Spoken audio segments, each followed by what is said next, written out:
This episode of the Pro Crastinators podcast was brought to you by our bonus episode. Go to patreon.com/theprocrastinators and pledge $5 or more to get access to all our bonus monthly episodes. Last month's episode was... Patrons, welcome to the first bonus bonus audio riff track. Yeah, all right, both 6 us. minutes 27 seconds. The first time Ben and Nate start fighting, and something this that was- never ended. Yeah, Description covers you in shit and fart stain. I can't believe that. I can't Wait. fucking believe that. Holy shit. What the fuck? That's patreon.com/theprocrastinators. Giving you a boner every single time. Hello, welcome to another episode of the Pro Crastinators podcast. I'm Ben Saint. We got Give and Take with us as well. Hello, everybody. Hello, and our guest this week. We have another guest. Audience, commenters, I don't care how much you hate our guests. We're gonna keep doing it. Guest this week is, I care. Listen, if you hate me, email this podcast about it, not me. if you hate it, that goes for forever. Please put that on all of your future work. Just like, if you don't like this, just send an email to the procrastinatorsmail@gmail.com. Anyway, this is Jim Stormdancer. Hi. Who hello. Who I was shocked to find is your real name. Yes. I thought it was just a Twitter handle. And then I thought, oh, maybe there's like an Elizabeth Warren thing going on, like a 1/1000th Cherokee. It was like a Native American name or something. No, it's so when my wife and I got married, we decided neither of us wanted to be named after the other one's dad. Yeah. So we picked a new name, and it's really, more than anything, it's a riff on Luke Skywalker. Right. Luke Which Skywalker, is right, itself Stormdancer. probably appropriating Native American style names. Probably. Yeah, one imagines. But yes, anyway, Jim Stormdancer is the creator of Frog Fractions, among other games, including but not limited to Frog Fractions 2 and Frog Fractions Game of the Decade edition. I think we have on our channel a very long Let's Play video. It was Rowdy Fuckers Cop Killers episode, I don't know, 6 or whatever. Or me and Munchie, we played Frog Fractions 2. I think it was like a 5-hour video or something. Oh, wow, you marathoned it. We did marathon it, and I'm sorry to say I never actually finished it. I was gonna, because me and him never got around to doing the rest of it. But yeah, I played Frog Fractions 1 back when it came out in 2012, I think, something like that. Yeah, it was October 2012.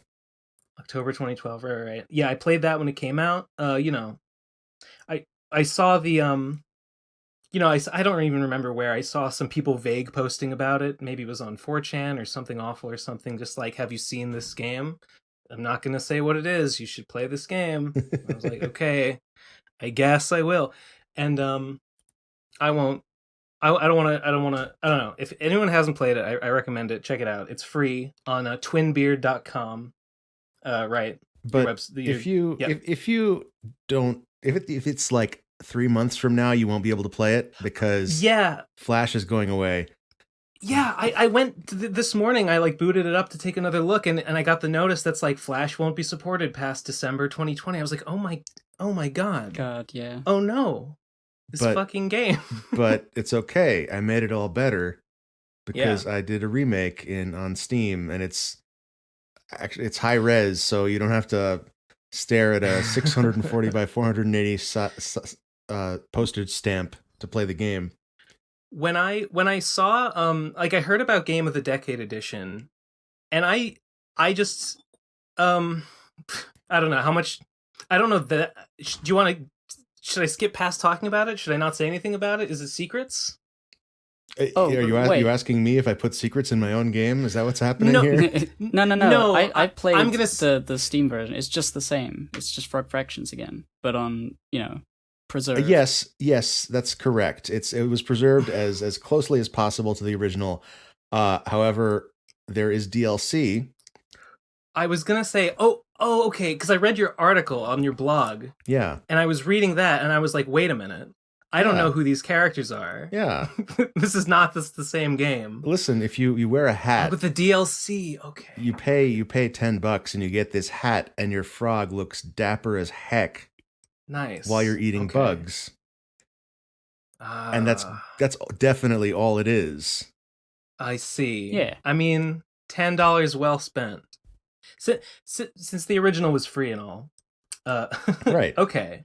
Yeah, I was I think when you posted this article, I went and I looked at it and I was like, "Oh, there's more. Oh no. And I'm gonna get around to playing it. I haven't gotten around to it yet, but it's on my to-do list. I think you'll find it a lot more approachable than Frog Fractions 2 was. Okay. Like you were talking about how you spent 5 hours on that thing and didn't finish it. Like I had intended it to be finishable in like 2 or 3 hours. Turns out it was a lot harder than that for most people. Frog Fractions 1 is not that long, and yet, well, I had a lot of trouble with it, actually. Sure. I remember at the beginning, it took me forever. Spoilers for Frog Fractions 1. Don't listen to this if you haven't played it. But it took me forever to realize that I could go under the water. Sure. And then, so I spent like, because people assured me like, no, give this game a chance. I was like, okay. Yeah. I guess I'm giving it a chance. I feel like I spent an hour just like turning the cyber brain on and off, or is that what it's called? The one that changes your the auto targeting. Yeah. Just like, and like, just doing that over, and it's like, where is this going? And then I also got stuck on the text adventure portion. I had to. Yeah, I don't remember what it was. I don't remember what part it was, but I had to look up a hint at some point. No shame. Nobody knows how to. Like when I made that game, I basically originally made it for my audience of, I had a couple of dozen friends who I thought would enjoy it, and that was it. Yeah. And I had no idea that I would be inflicting text adventures on the world at large.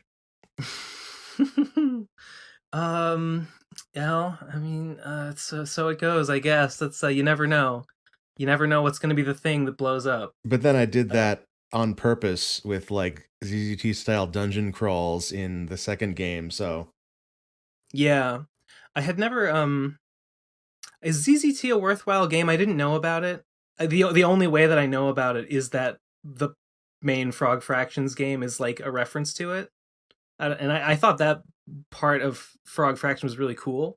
Good. Just okay. In and of itself. Yeah. I mean, if you did like it, then you might. So ZZT is actually really interesting. It's a game by Tim Sweeney, who went on to make the Unreal Engine.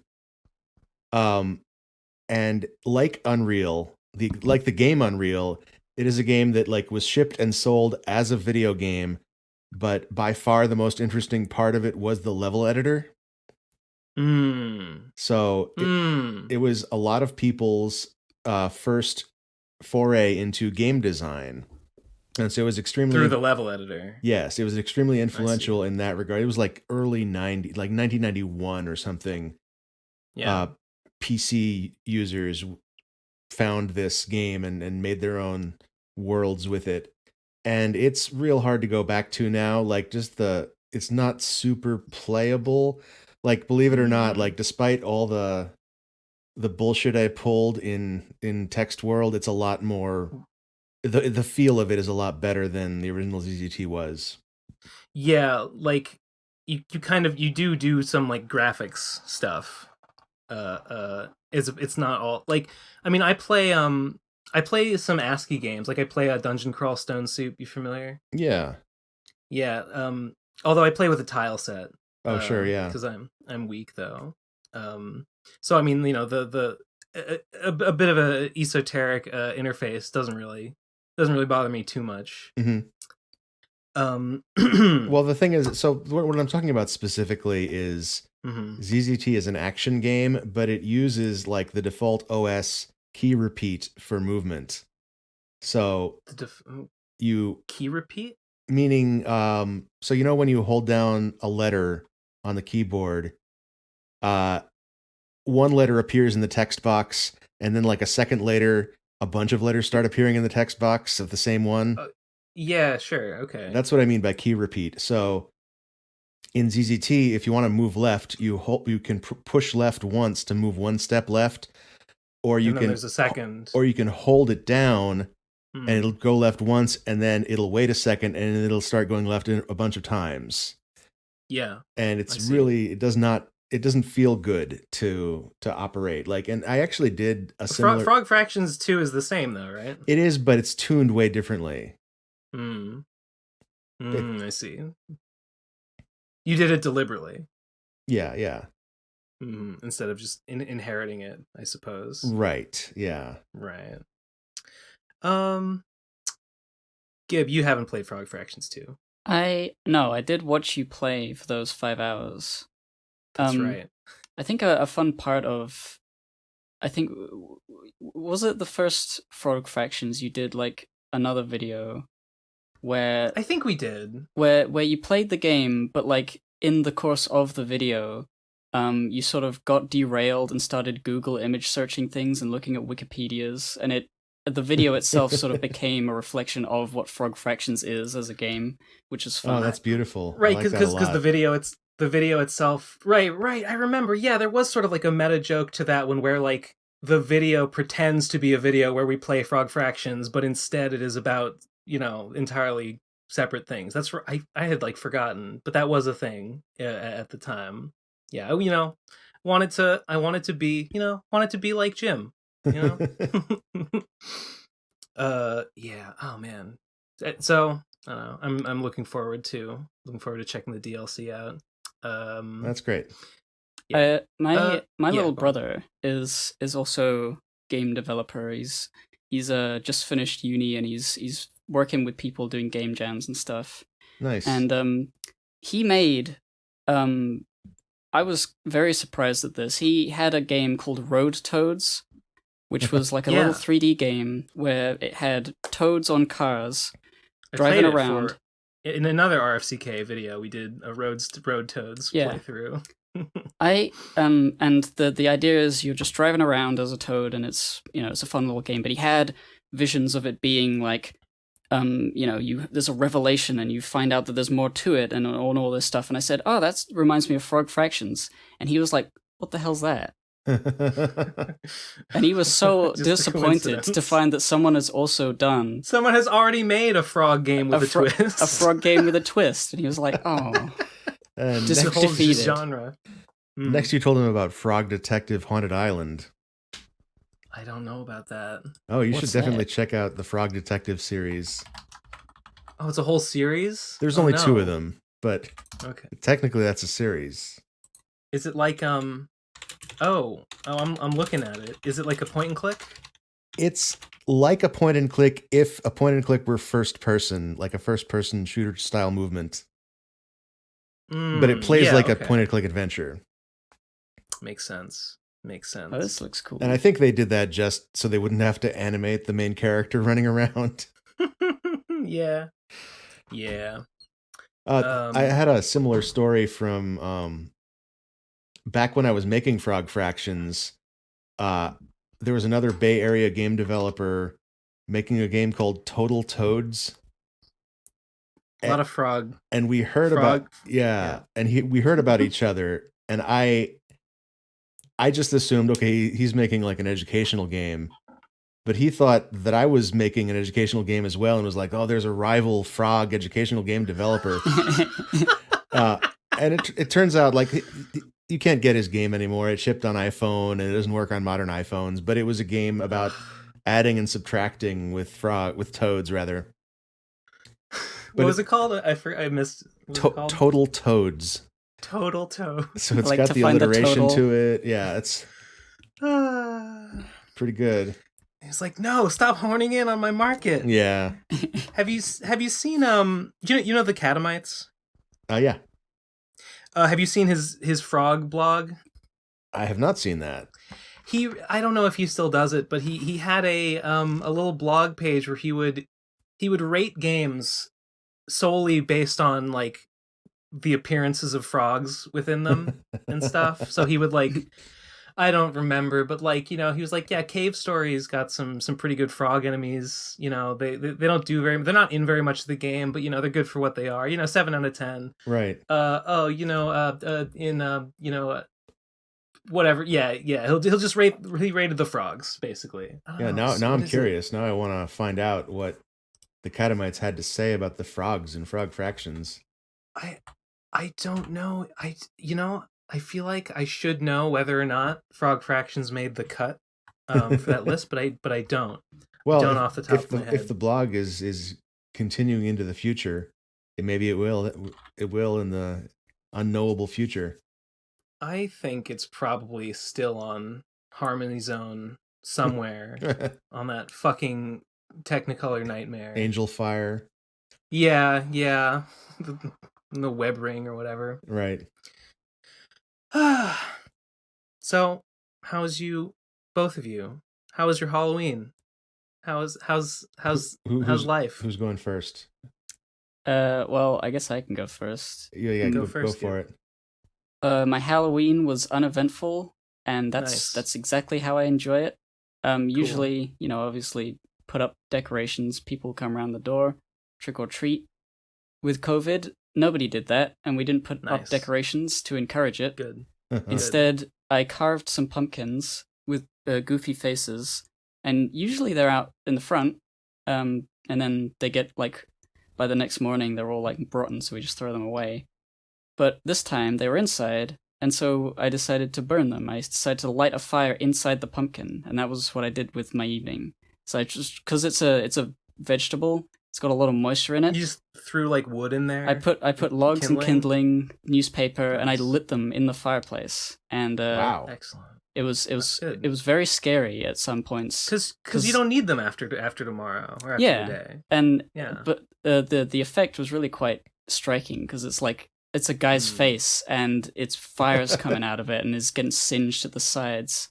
It's cool. Oh, I was gonna say I've been listening to a YouTube series called Goose Drunks, where this girl Bailey Myers just reads Goosebumps books, but she takes a drink. She has some rules, like whenever stupid things happen or spooky things happen, and that just reminded me of that series that I've been getting into lately, in which I recommend, because there's one Goosebumps book where some kids have jack-o'-lantern pumpkin heads. That's it. That's the only connection. Okay.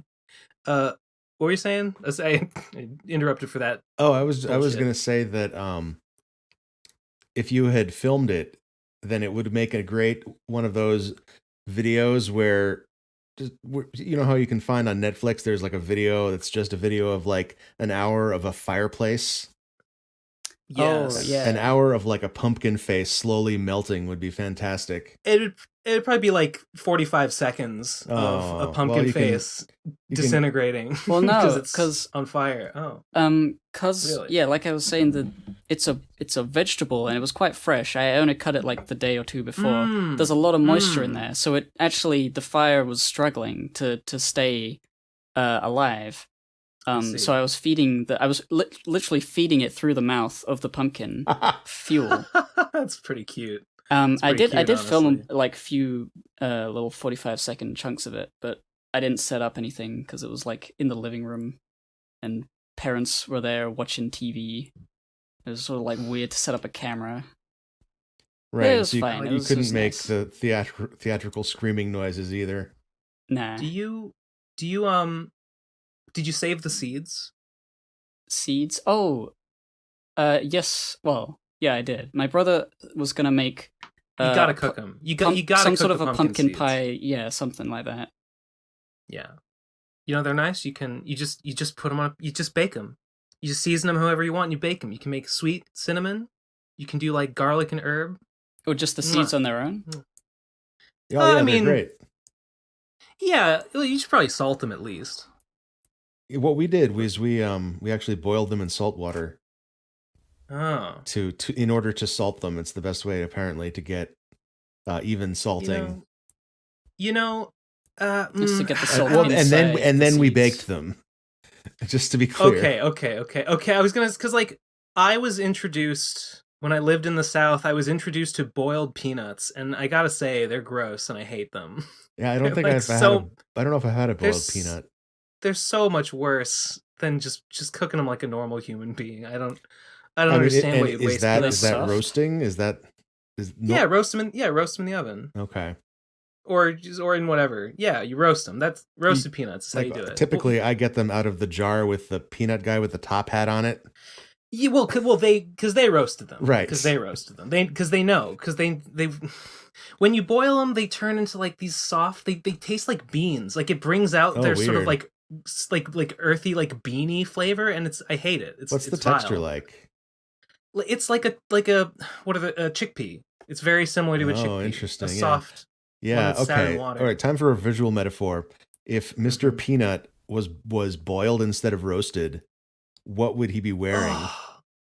Well, he'd be big, swollen, soggy. He would look like he has. He'd look like he was like covered in like eczema. Ugh. But like, I mean, he already has some sort of skin condition. He'd be all puffed up and darker in color and just seeping. I don't know. It's not very happy. Anyway, I feel very strongly about boiled peanuts and how you shouldn't do it. I know some people are big fans, but I don't like those people and I don't trust them. Maybe you could make good hummus out of it.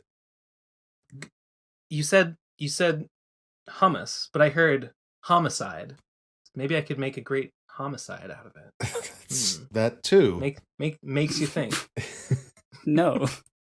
It does though, I promise. How was your Halloween, Jim? It was great. We never get trick-or-treaters. But this year we were like, well, we're gonna, now in COVID times, it's time to go all out. And we we set up a table outside with a big tray painted to look like a Ouija board and like Halloween colored Christmas lights and pumpkins all around it and a bunch of candy on the tray and hand sanitizer on the table. You put it out for no one.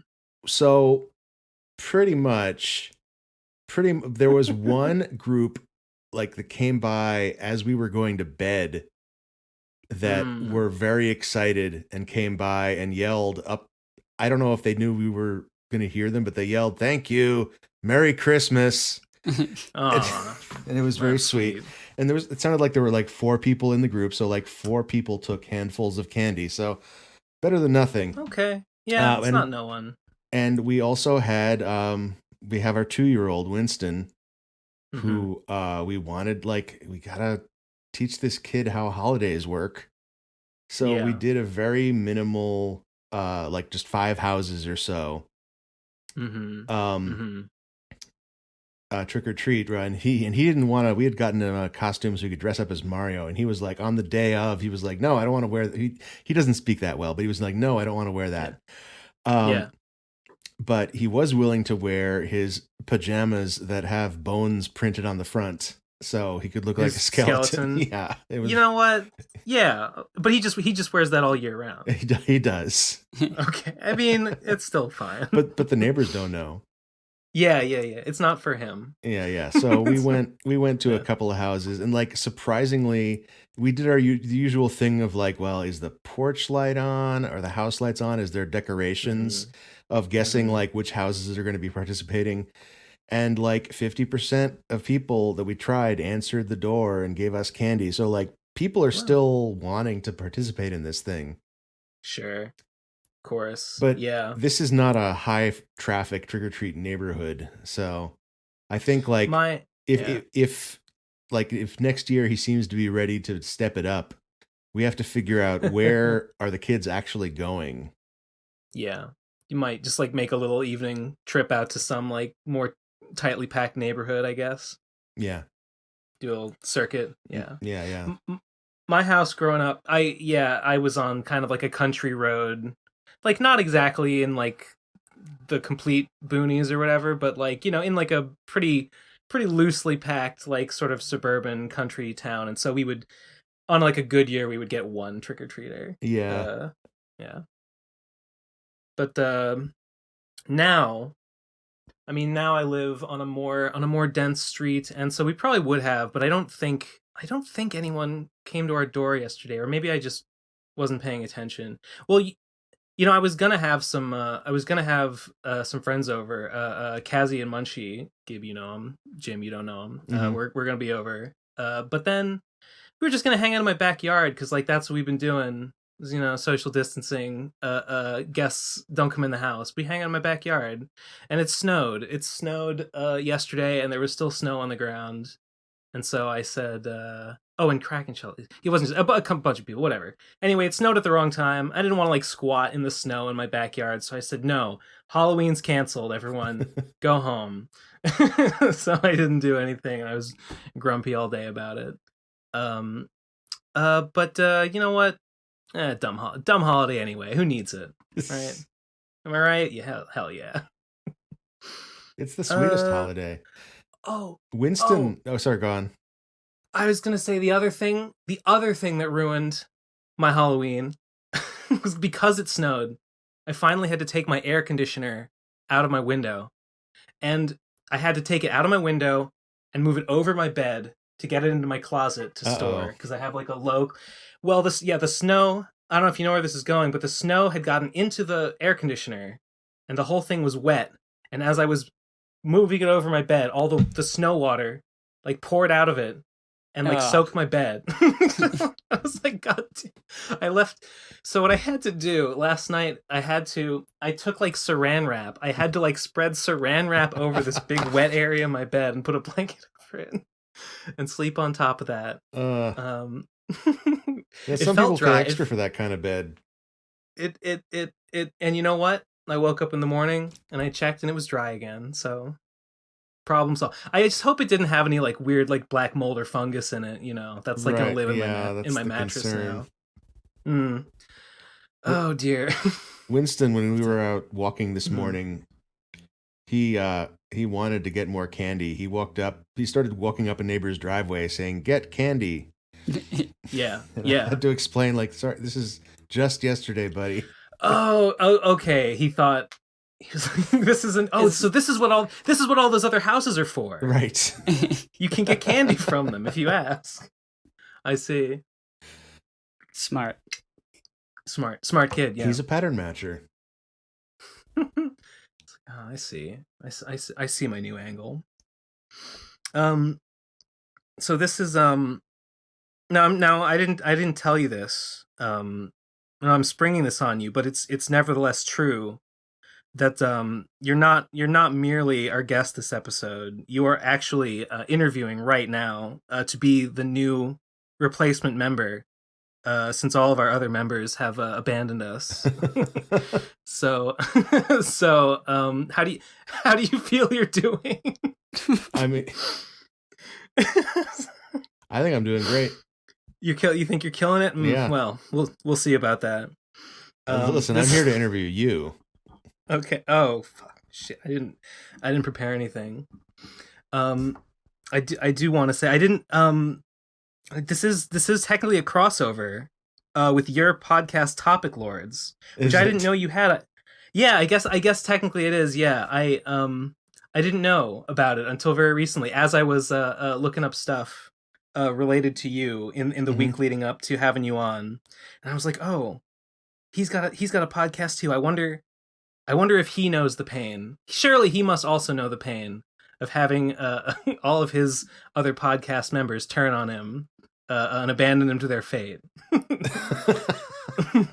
Like that's just part of the experience. Yeah. So Topic Lords, naturally. Topic Lords is it's a weekly podcast. TopicLords.com, the only place on the internet you can hear us to discuss topics. Yeah. It's me and two guests. Every week it's two different guests.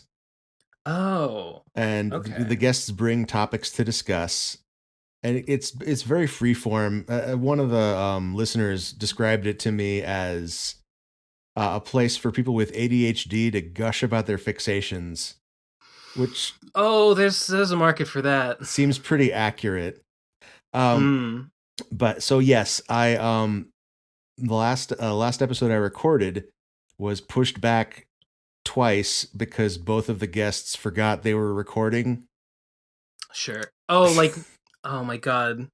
Like they started the episode and just there was no. No, I mean like I was messaging them on however I know them on Discord or whatever, and they were just like, "Oh, I forgot about it. Can we do this later?" Oh, sure. And they both answered that way, and I was like, "Luck, you're in luck. The other guest also forgot." Yeah, lucky you. You're not the odd man out. Right. Technically, you're the weird one because you remembered. Well, my wife had to remind me. Oh, okay. Phew. Good. I am very diligent, and I never forget an episode. And I'm here, rain or shine, because I care, viewers, because I give a shit, and you're all welcome. Oh. Yes. Well, that's all my notes. I don't know. Show's over. I don't know how. Yeah, go on. Yeah, Mr. Frog, Mr. Fraction, Stormdancer. Stormdancer. Yeah, please. Stormdancer. Fraction was my dad's name. I'm only a fraction. Okay, all right. Game development is a cool thing. I've wanted to. Oh, really? Yeah, it's cool when it works. I don't agree with that. It's cool when it works out. Making the game is great. It's all the parts where like you try to get other people to pay to play the game. That part sucks. Yeah. Oh, that's always been like with any art thing. It's like, I love what I'm doing, and then you've got to eat and you've got to make the money so you can eat, and it's like that goes flies in the face of art in itself. It sucks. Marketing is you have to like spec some of your talent points into like being a soul-sucking vampire in order to actually make money. It's been a problem. Yeah, because I noticed rough business. That like for Fractions 1 obviously was free and it was big. And then for Fractions 2 is like the whole idea of making a sequel to something with brand recognition is so that you don't have to do as much work to get it seen and bought. Yeah. And you did the cool thing, which was to make it like not put your name on it, not call it Frog Fractions, release it secretly with an ARG, and it's all like really interesting and cool and unique, but not good for capitalizing on, on the things that you're supposed to do in this world. And I was what I was trying to do, I mean, so obviously the reason I did that was that I hate the marketing side of things, and this was effectively like, I'm promising I'm never going to do any marketing on this game, which is itself like, it's audacious enough that people are going to talk about it, so it becomes itself a form of marketing. Yeah. So that worked, but I don't know. Was Frog Fractions 2 at this point like a success in terms of being able to get away with being so audacious, like non-marketing marketing? Yeah, it's technically profitable, but we didn't pay the developers the best very kind well. Of profitable. Yeah, we didn't pay people very well, so like that's not a very high bar. I definitely would have made more money if I called it Frog Fractions 2. Right, yeah. Because then people would... Knowing where to get it is like a pretty good... It's like... Yeah, that's like the first hurdle you got to clear. Right? Yeah. But and that's pretty high for Frog Fractions 2, that one. Right. But I also definitely would have made more money if the main minigame had art. Like... I did ZZT style stuff because I'm nostalgic for that art style, and because it was a style that I could do without paying a bunch of money out of an art budget, which I didn't have, basically. I mean, I do like the way yeah. it looks. It's very I do like too, but it's very Yeah. spiky. Like a lot of people don't. A lot of people are really turned off by that. And if I had made that look Yeah. like, Zelda 1, for example, I think a lot more people would have been into that. yeah, Zelda Mm. 1 or like Minecraft, something that can. Yep. Minecraft is amazing in how it can get away with such, low resolution textures and low poly things, because I don't know, it's just the game. It's so fun. Yep.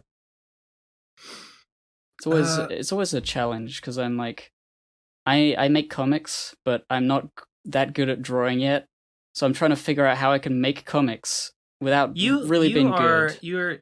Gibbs hard on herself. Gibbs hard on herself about the drawing thing. But you've improved. I mean, we've said this before. I don't want to not to go on a side, but I really do want to tell you again how much you've improved in like your last couple of things. Like Clarissa looks like much better than Lord of Ghosts, which looks much better than Bale Jade, for instance. Just I can't let that go unsaid. Baited. Fuck I baited you into complimenting me again, you fool. Yeah. Oh, this is all right. Go on. Yeah. I was just saying, like, with the comics, I'm not terrible, but like, I have improved. Thank you, Ben. You're welcome. But it's always been a thing where like I'm trying to think of ways that I can make it engaging and marketable and good, and people would want to see it regardless of how much it looks like the best thing ever. You play to my strengths, play to the things that work, because like people make snap judgments when they see something, and if it doesn't look the greatest, you may as well make it look the most unique, or there's all these different things you can do to make it striking and I don't know. Yeah. So I've put a lot of thought into this sort of thing because I'm largely a solo developer, without an art background. My skill sets are programming and music and writing, basically. And so I've put a bunch of like research and thought into like how do people do programmer art that looks good, that is appealing to people. And like the most basic form of it is something like Geometry Wars, which is just geometric shapes with a nice bloom filter applied, basically. Yeah. And I think like something along those lines might be your solution. You could use Blender to pose 3D mannequins or something like that. Mm-hmm. I've thought of things like that, like a multimedia sort of thing. I mean, Bale Jape, my first comic, was like MS Paint crap, but I made up for that by having a lot of Homestuck inspired aspects, like flashes. There's a 3D video game that me and my brother worked on that is one of the pages of the comic, and there's a lot of GIFs that sort of, pages that are GIFs rather than just still images that make up for how shoddy the artwork is. Right. You make it be a multimedia kind of a thing where like, suddenly this comic, it's like something that couldn't exist in a book, and so it's taking advantage of being digital. Yeah. I would I think I've said before that I would find it really cool because I do art myself. I'm a draw guy. I would love to be, I don't know. I would love to find like some like little studio or something that needs like a dedicated artist and be like a background artist or like a character artist or something. I'm not really an animator, so I don't know. I guess I'm limited in that, but I would I don't know. That'd be really cool to just be the art guy for some game that ends up being like an indie hit or something. That would be the dream right there. But I've looked around a little bit on websites that are like on like job hunting websites, and I've found like studios in my area that are hiring, but none of them were looking for art. The closest thing I could find was like UI designers, and like UI designers It's for just mobile boxes. games. Yeah, It's just not that interesting. I don't know. It doesn't sound like it is. So I don't know. Yeah, I And mean, are you like looking at classified ads and that sort of thing? I mean, this was a while ago, but I just went on. I don't know. I looked on some website or something that like listed. Yeah. I like looked for studios. Look for studios and like, because I live in the Boston area, I looked for like studios around Boston. Yeah. And I think I just like went to each of their websites to see, because sometimes they have like a we're hiring page or like Yeah, you know. yeah. If you want to do indie games, indie developers, I've never heard of one putting out a job ad. Yeah. Like they almost ubiquitously hire people they've met already. And Yeah, they sure. Yeah. they meet people doing game jams for the most, like if you want to start getting gigs making video games, I think like that's actually your path forward, is to start doing jams, and the people you work with, if they like your work, then they'll want to work with you again. Oh my God, I would have to assemble a team. I would have to assemble like a jam team, and I could be the art guy. Oh well, We could have programming guy. You could do it that way. I mean, or you could, I guess you can't do the thing that I always did, which was assemble a team on site, because they don't have on-site game jams anymore. Yeah. But like, yeah. I presume like you go to the Ludum Dare forums and there will be people like looking for group or whatever. I mean, hell, how big is the audience of this podcast? You could send out a message there saying, I wanna form a team for the next Ludum Dare or whatever jam, and send me an email. We've got, You know what? I know there's I would do a that. number of people in that. our audience who are like artist types of various descriptions. You know, I like hate our programming. audience, Gib. Well, yes, Sure. but you know, they can be harnessed. Their work can be siphoned. They can extract their surplus value. Interesting idea. You know what? I would do it. I would do a game jam. I guess I never thought of it because I'm not like a games guy specifically. But I could do, these, idiots are always looking for like, oh, I can do all this other stuff, but I can't do the art. Oh, I don't know how to draw. Oh, the art is hard. For whatever reason. You know what's Simple. easy? Programming. What? Yeah, you're I right, looked at it. actually. I looked at it. Programming and is it's also easy. There's a lot of text. I can't read very good. That's I fair. need a visual indicator. This is like a weird thing that I've noticed over the years. That is just when it comes to a video game, at least, I love being able to move in a 3D space, because Oh yeah. Feels good. You press your button and then you instantly feel movement through an area, because all of the pixels on screen change at once. And I don't know, there's something about a 3D environment where you're moving around and everything is updating constantly. You get an instant feedback.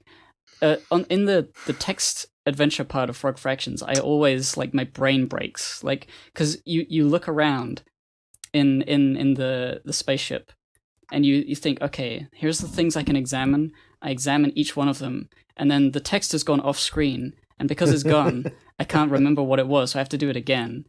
And I just can't keep it in my head.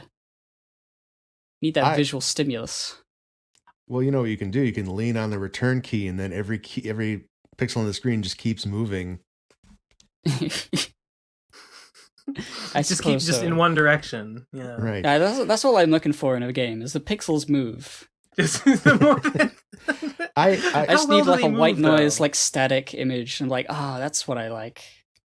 I have to say that moving through a 3D space is one of my, if not the biggest pleasure I get out of games. Like just the being in a world and interacting with the world in an interesting physical way.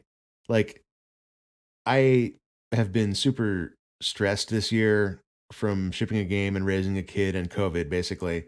And so I haven't really had the mental energy to pick up any new games. But I replayed the entire Tony Hawk series and the entire 3D Mario series. because those are both games that I love in part because they are about navigating a 3D space in an interesting way. Yeah, it's just sometimes I just want to be in a place. I've been playing a lot of World of Warcraft lately, and I've said before on this podcast that the Warcraft sucks. The world is where it's at, and it's just it's just so nice being in certain locations and just being like, yeah, I'm turning the camera around. I'm here. This character is me, and I'm just sitting down at this table in this pub in this weird dwarven district of a city. It's cool. That was also my favorite part of World of Warcraft. Yeah. I got into it for a little bit, and then I got turned off when I realized that, I hit the end game. Now it's time to raid. Now it's time to join a guild and start like putting together raid teams and like, you mean I'm not done? You mean I have to come back and do it again? And like, oh God, I couldn't. I just didn't have the wherewithal. Yeah, I had a similar reaction where I hit level 60 and I was like, where do I go from here? And thank God, because I think I lost my job because of that game. And so the fact that it was like I didn't even kick the addiction. It just the game ejected me basically. I only played it for one summer because like my friends at college were like, oh, we're all gonna play. This was when Lich King came out. They're like, oh, you never played Warcraft? Oh, bro, Lich King's coming out this summer. We're all gonna play it. We're all gonna be online. We're all gonna be a guild. And I was like, yeah, sure, okay, I guess. And I did. And then summer ended, and I was like, yeah, it's fine. I did it. I don't need any more. I did dabble a little bit in game making. I made a very simple sort of turn-based RPG kind of game in a Game Maker Pro, I think, like in GML, which was also a tie-in as part of like a webcomic that I was working on. And then I made I think I would be remiss. We got to talk about Endless War. I want to tell Jim a little bit about Endless War. Oh, cool. Can we do that? Yeah, sure. Of course. We have it was 2 years ago I started working on this thing, and now there's like a whole team. There's like a whole like volunteer team that has like taken it off my hands, and like they're the ones developing it now. But what it is it's called Endless War, and it is a Discord bot it runs in this Discord server, which turns the server into basically a like an MUD, like a text-based RPG kind of thing, wherein you live in this city called Slime City, New Los Angeles City, aka Neo Milwaukee, and you got to mine for slime, and you join a gang, and then you engage in an endless cycle of gang warfare. You choose a team, you're a killer or a rowdy, and you kill each other, and it's whoever's got the most slime is the most power. Watch out for Slime Corp. You know, they're ruthless capitalist dogs that'll kill you for a nickel. And I don't know. Yeah, there's this ballooned over time to like at first it was just like you do a command. That's the basic skeleton, but like every like month the dev for slime. You just go in the mines, you just mine for slime. Well, you can fish for it too. You can also farm it. You can grow. Yeah, all right. Mines are the OG. Mines are the coolest.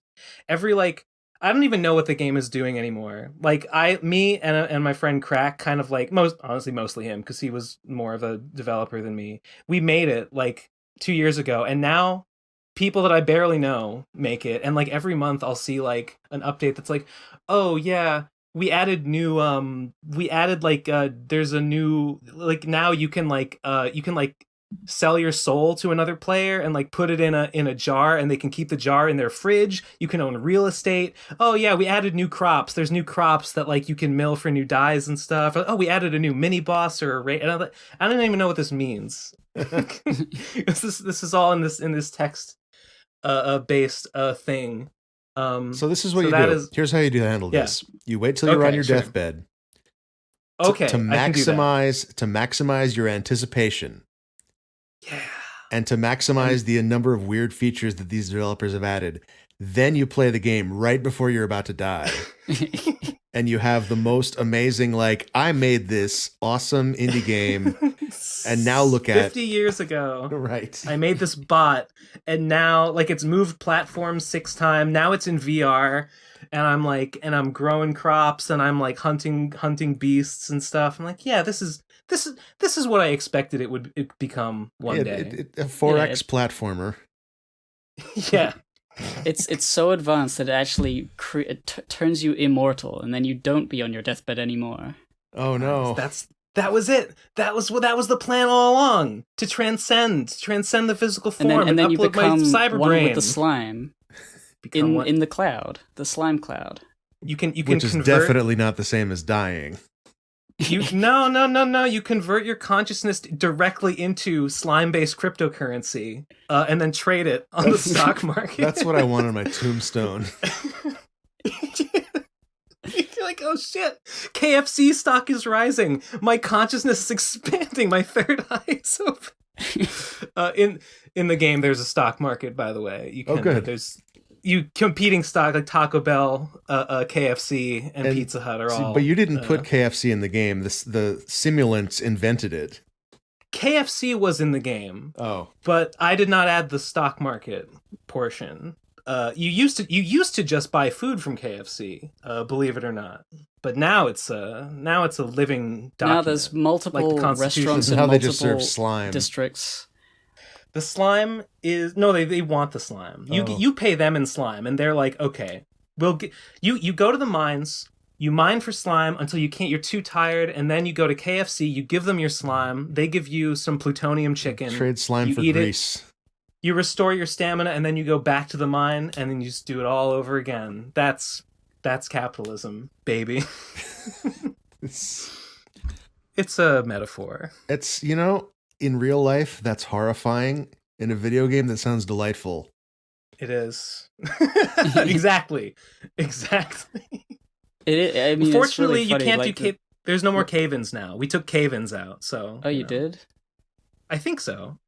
Maybe not. Maybe they're back in. Who fucking knows? What about cave-in mimics? You think it's a cave-in, but it turns out to be a treasure chest. Like you trigger cave-ins like if you run on away purpose, too early before you notice that it's actually a treasure, you miss out on the treasure if you run away. Right. I guess that's a reverse mimic. Devs, I hope you're listening. Devs, you better listen to this and implement all of this right now. Put it on the to-do list. Yeah, you're still the project leader, right? I mean, I can't make them do anything. Yeah, because I would hope that my suggestions would carry at least a little weight. Right. It was a free thing. There was no like pay structure, so I guess it's always been like whoever's the coolest with the coolest ideas gets to decide what happens. It's open source, and that's why. Oh yeah, you just stole it, right? Oh yeah, I copied it for my own the copy of the thing for an adult version. Yeah, you could say. Yes. You could say. Disgusting. Absolutely despicable. I'm glad to see, when I'm on my deathbed reading the patch notes for version 7.33.49.01 of Endless War, seeing all the new vegetables that they've added. I'm glad that I'll be able to look back and say, hey, yeah, me, Endless War guy, and Jim Stormdancer, Frog Fractions guy. Yeah, we rapped a little bit. We rapped a bit about video games. That was a thing that happened. Definitely happened. Yeah, and here's the proof. Are you? I don't know.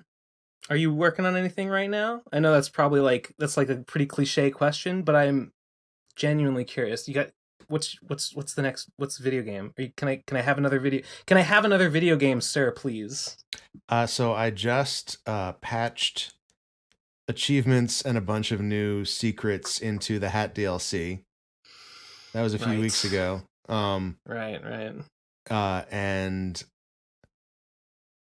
at this point, I can't. So it's complicated. The game is not selling well enough that I can justify like just launching into a new product. You mean the Game of the Decade? Yeah, the Hat DLC. The Hat DLC is what I mean. It's not a game. It's just a hat. Yeah, it's not just a hat. There's nothing other than the hat. Yeah. Right. The hat. It's a very nice hat. It's not selling well enough that I can justify just like, now is when I make my next game.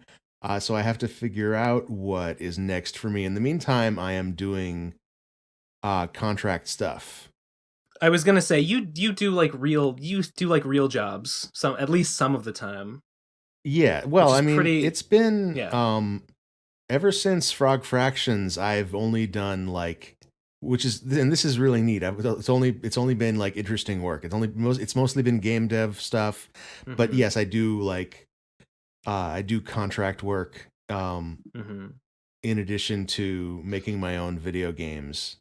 But I've been very privileged to like largely be working on my own games for the past 8 years. I don't know. I mean, stop me if you can't answer anything specific or anything. But like, do you work for studios, or is it mostly like other indie devs that like contract you to work on projects? So it's always been indies. The biggest studio that I worked for was Human Nature Studios, which was at the time making ToeJam and Earl. And I was working on, they wanted to crowdfund a sequel to Starflight. And so I was... Starflight, okay. Which is, if you've heard of Star Control 2? I've heard of it, yeah. Yeah, Star Control 2 was the game that was like a spiritual sequel to Starflight. But I see. So it's a game about, flying around and getting in dogfights and talking to aliens and exploring alien planets. It's a very like, try to do everything space exploration game, like Star Citizen, except made in 1984 or whatever it was, in 86 maybe. And I wasn't working on the sequel. I was working on the prototype of the sequel that they could film. They could screen capture to use in the trailer. So I was still doing like game design work. I was still doing like interface design work, but it was kind of amazing in that like, if there's a bug if there's like a nasty bug that like happens like even as often as like half the time the players run the game, it doesn't matter. Just use the footage where the bug didn't happen. It's like. And that's like so funny. It's must like imagine like you don't even have to worry about bugs like as long as the game runs. Like that's like you can make the ultimate game. Like you're freed from this whole like vector of concern about like what's going to limit the kind of game you can make. But alas, only for this in this context that like we'll never see a wide release because like the game's broken. Right. Very Very strange. Is that what Will Wright did with Spore? Do you know about? The initial trailer for Spore that he did, the demo. You remember that? I don't know what that was. It might have been it might well have been a prototype along the same vein. Like that was an incredibly ambitious project that they really cut scope on that by a huge amount in order to ship it. It looked so different, the final game, and it was. I don't know, man. Like some of the stuff, like when he.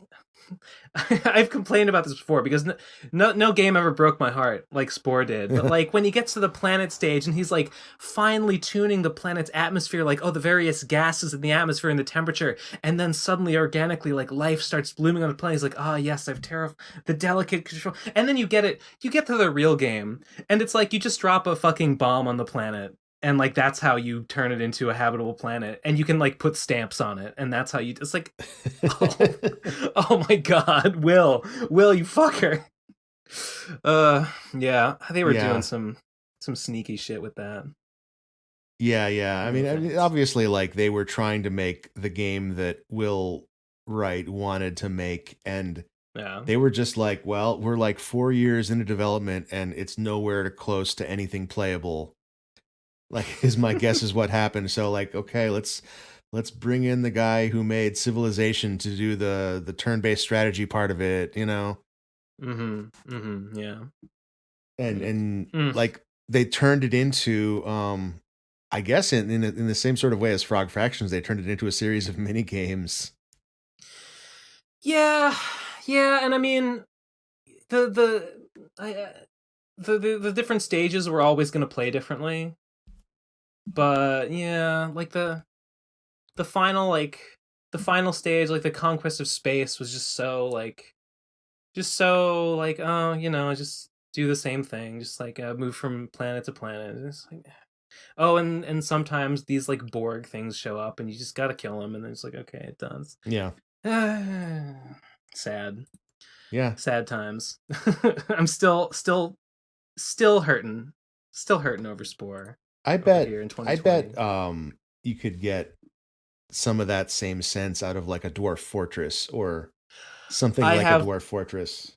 I have played Dwarf Fortress, not in a while. I used to play it pretty often, actually. Not in recent years.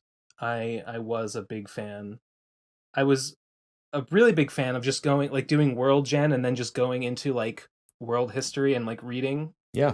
Even that's like, I think that's why I stopped playing it, was because I discovered that like I kind of just like reading about the stuff more than like, you know, all the rigmarole of like, okay, well, I have to mine iron, and then I gotta refine it into steel, and I need pig iron, and okay, I need form it into like, okay, I gotta make greaves, gotta make helmets, gotta outfit my military. Okay, what color cloak? I need purple helmets to dye their cloaks with. Like, okay, I get that.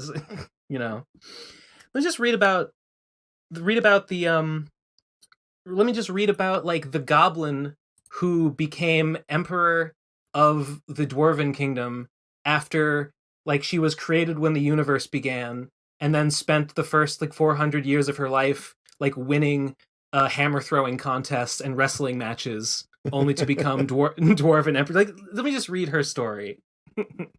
Yeah. My relationship to Dwarf Fortress is similar, except that what I read is people's stories of playing Dwarf Fortress. It would be I mean this in the old sense, but like let's play threads where people like, yes, exactly, type out what happened and screenshot and stuff. I've read some of those. What's the one with the skeleton elephants? Did you know that one? I don't know that one. I feel like it's the one like most famous like Dwarf Fortress story, and it was like it was in an evil biome, and the outside was plagued with skeleton elephants, and at one point a dwarf went outside on like an excursion, and an elephant killed the dwarf, and this dwarf was carrying like some very like, he had like a nice like artifact piece of armor or something, or like pants, and like because of like the weighting algorithm, all the other dwarves immediately knew that these like valuable artifact pants were, you know, ownerless. So they all rushed out like into the wild, like rushed for these like artifact pants, and they were all just massacred by these skeleton elephants that just kept like pouring out and just getting crushed. Yes, this is exactly what I want to hear. And then, like, from then on, like, whenever the dwarves carved, like, artifact chairs and tables, they would carve, like, images of dwarves being crushed by elephants. This was, like, the worst thing that ever happened to them. It's like, where were you on the day of, like, Elephant Gate or whatever? Right. Very good. That one's a riot. Yeah.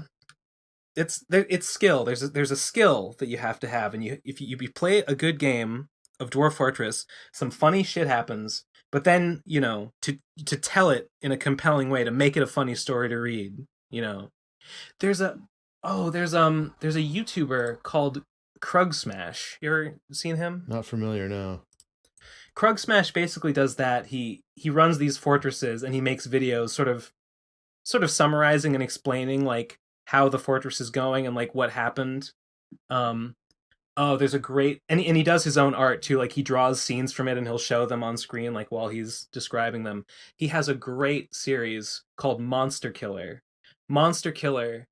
I'm not going to say what happens because it would be a spoiler, but the Fortress Monster Killer has a real arc to it. It has dramatic what's the word? Irony. Something I was gonna say like build up and payoff. Okay. There is dramatic irony. Yeah, it's got like elements are built up and then they pay off in the end. Mwah. Mwah. That's a good one. Excellent. I played not to go on and on about Dwarf Fortress, but I will say I had one game that I played where a guy got killed. I think like a were lizard attacked and a guy got killed, and I had built these tombs and a guy got killed out there, and I saw this other dwarf kept running from where his body was to the tombs, from where his body was to the tombs. And I was like, what is this guy doing? And I looked at his relationship, and it turns out that this dwarf that was running was a friend of the guy who was killed outside. And what he was doing was the guy had been like crushed by like a hammer to the head or something, and it had shattered his head and sent his teeth flying. And this guy kept going out, finding one of his teeth, bringing it into the tomb and putting it in the coffin, going out, finding One another at a tooth, time. bringing it back and putting it in the coffin. Bro. Yeah, I know, right? I hope someone does that for me. In your inevitable teeth-related accident. My teeth When are all I'm gonna be eventually slime, bludgeoned to so- death by a were lizard. Yeah. Well, I hope that my friends go out with a bucket and like scoop up a bucket of my slime, bring it to my coffin, pour it in. Go out, scoop up another bucket, bring it out, pour it in. Yep. Oh boy. Well, I don't know. We've been going for an hour. Either of you, I don't know, want to raise any objections, any grievances, or anything else you want to talk about on this episode of the Pro Crastinators podcast? This has been real fun. It's been great having you on. I was actually pretty taken aback when Jim Stormdancer himself got back to me like, yeah, sure, I'll be on your podcast. It's like, whoa, shit. Oh shit. I didn't think he'd say yes. What do we do?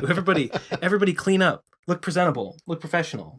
That's me. I'm always being on podcasts. Do you do it often? Do you make appearances? You know, I was expecting to get a bunch of podcast invitations after I shipped the Cap DLC. Nothing. You're the first. No shit. Holy Really? shit. Wow. Well, fuck that. I know, right? Listen, I mean, I guess I am- could have like sent out a press release or something like Jim Stormdancer's looking to be on a Oh, you could podcast. yeah, maybe. But I mean, live and learn. yeah. Live and learn. Well, I mean, fuck that. I have been putting it off. But I am going to go and get the DLC because I'm gonna play it. I would encourage our audience to do it too. Fucking. I hope the I hat just looks really good want on you.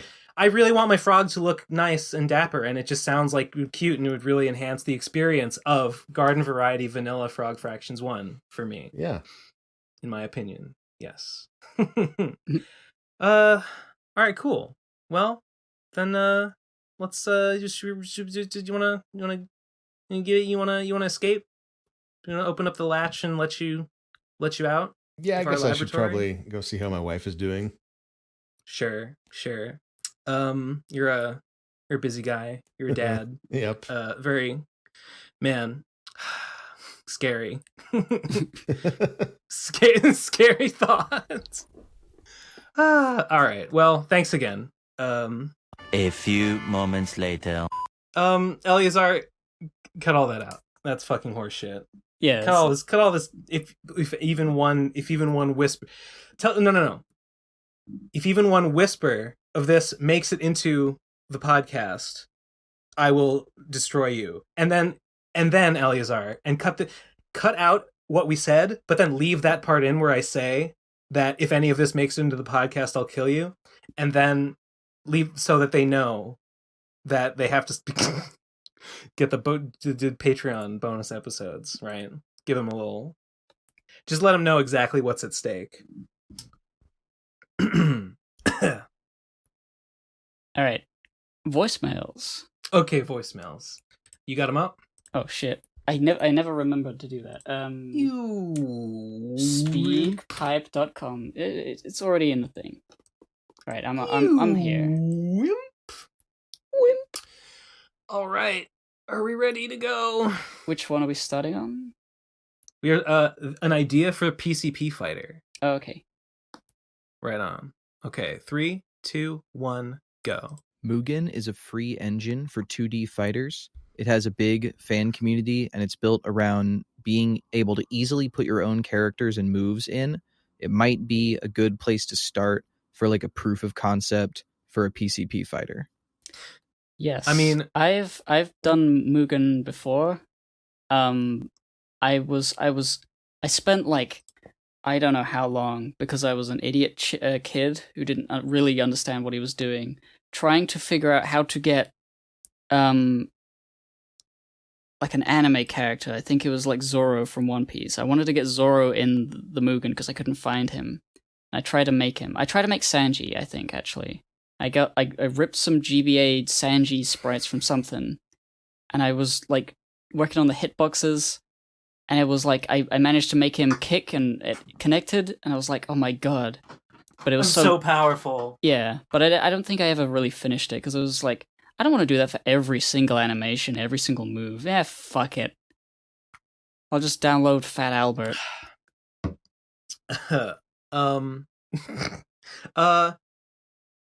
You know, it I mean, it kind of sounds like fun. I was fucking around with did I mention I was actually fucking around with some of the VTuber software? I mean, I can see the appeal. Yeah. Yeah, I can see the appeal of, like, you know, oh, yeah, take these sprites and then, yeah, I could see that it just being like a fun little thing to do. When they talked about the PCP fighter idea, like, yeah, the first thing that jumped in my head was like, oh, Mugen. That's kind of like, Mugen is a program that you can make like fighting games, and I have never used it, so I don't actually know how involved it is or anything. But I've seen like you ever watch Salty Bet? No, what's that? Salty Bet is a Twitch stream. I think that's mainly what it is. It's a Twitch stream that runs basically just a series of like algorithmically generated matchups of Mugen characters from like a database. And I mean, you know that like some characters are just like, oh god, I saw a video recently, or maybe I read an article, I don't remember, but it was about Mugen characters and how like some of them can be designed to be invincible, but it's not like, there are like tiers of invincibility, and like the basic, like, sure, yeah, you can make a character that like has no hitbox, or like, you know, has like an infinite hitbox that hits the whole screen for infinite damage and is unblockable, right? Like, yeah, sure, you can do that, and that's an invincible character. But there are like coding tricks you can introduce into your game, into your character, that make it like even more invincible, like that like will just like automatically win the match, or will like crash the program or something like that. I remember Light Yagami has an animation where he draws in his death note, and if he finishes that animation, the other player just dies. Yeah, but I'm talking about like characters that are essentially viruses that like destroy your computer. Or like Flowey crash the game. I guess I don't actually understand. I really don't understand like the more technical ones. But anyway, like, yeah, Salty Bet is basically matchups of, sometimes it's characters like these that are just like a human could never possibly beat them, but like they get matched against each other, and they're like, you don't even know what's happening, and like you can bet on it. I think there's like some kind of like game currency that you can use to like place bets on like which of these two characters is going to win. And I think it just runs like constantly, like 24 hours a day, or a lot of the time anyway. Yeah, Salty Bet. If you ever like, it's good to like put on at like a party or something, like if nobody knows what to watch, or like you need some background noise, you can just put on Salty Bet, and you can just be like, oh, okay, Jojo is fighting a Garfield, and like Garfield is like, like summoning like screen clearing like Johns and Odies that are like pummeling or whatever. Like, you'll see some cool shit like that. And that's Salty Bet. All right. Yeah. Make us a video game. Oh, I didn't tell Jim about the PCP dating sim. I'm sure he would have been blown away. Oh well, next time. Maybe. Next time. One of these days we might have like we could maybe try to orchestrate like a super guest episode where we get tons of guests that we've had before. Like people who would never interact normally. Like who? Well, like the people all our old guests? Yeah, all of them. Just fucking all of them at the same time. Oh, you could have like a mixer. It's like, oh, Jim Stormdancer meet Aria DiMezzo. Meets Fit MC. Cybershell meet Fit MC. Yeah. I mean, sure. Why not? So wait, Jim posted his audio. I'm gonna give him not 1 but 2 thumbs up. There you go. Excellent. Next voicemail is called yeah. 3, 2, 1, go. No, Nate November. No, Nate November. No, Nate November. No, Nate November. Oh. No, Nate November. No, Nate November. No, Nate November. Yeah. Oh, it's not it's NNN for No Nate November. Yeah. We're starting it, boys. It begins. If Nate appears, everything would be destroyed. That would suck. I'd be so mad if Nate came on the podcast for any reason. Next one is called Blaseball, greater than endless war. We'll see about that. 3, 2, 1, go.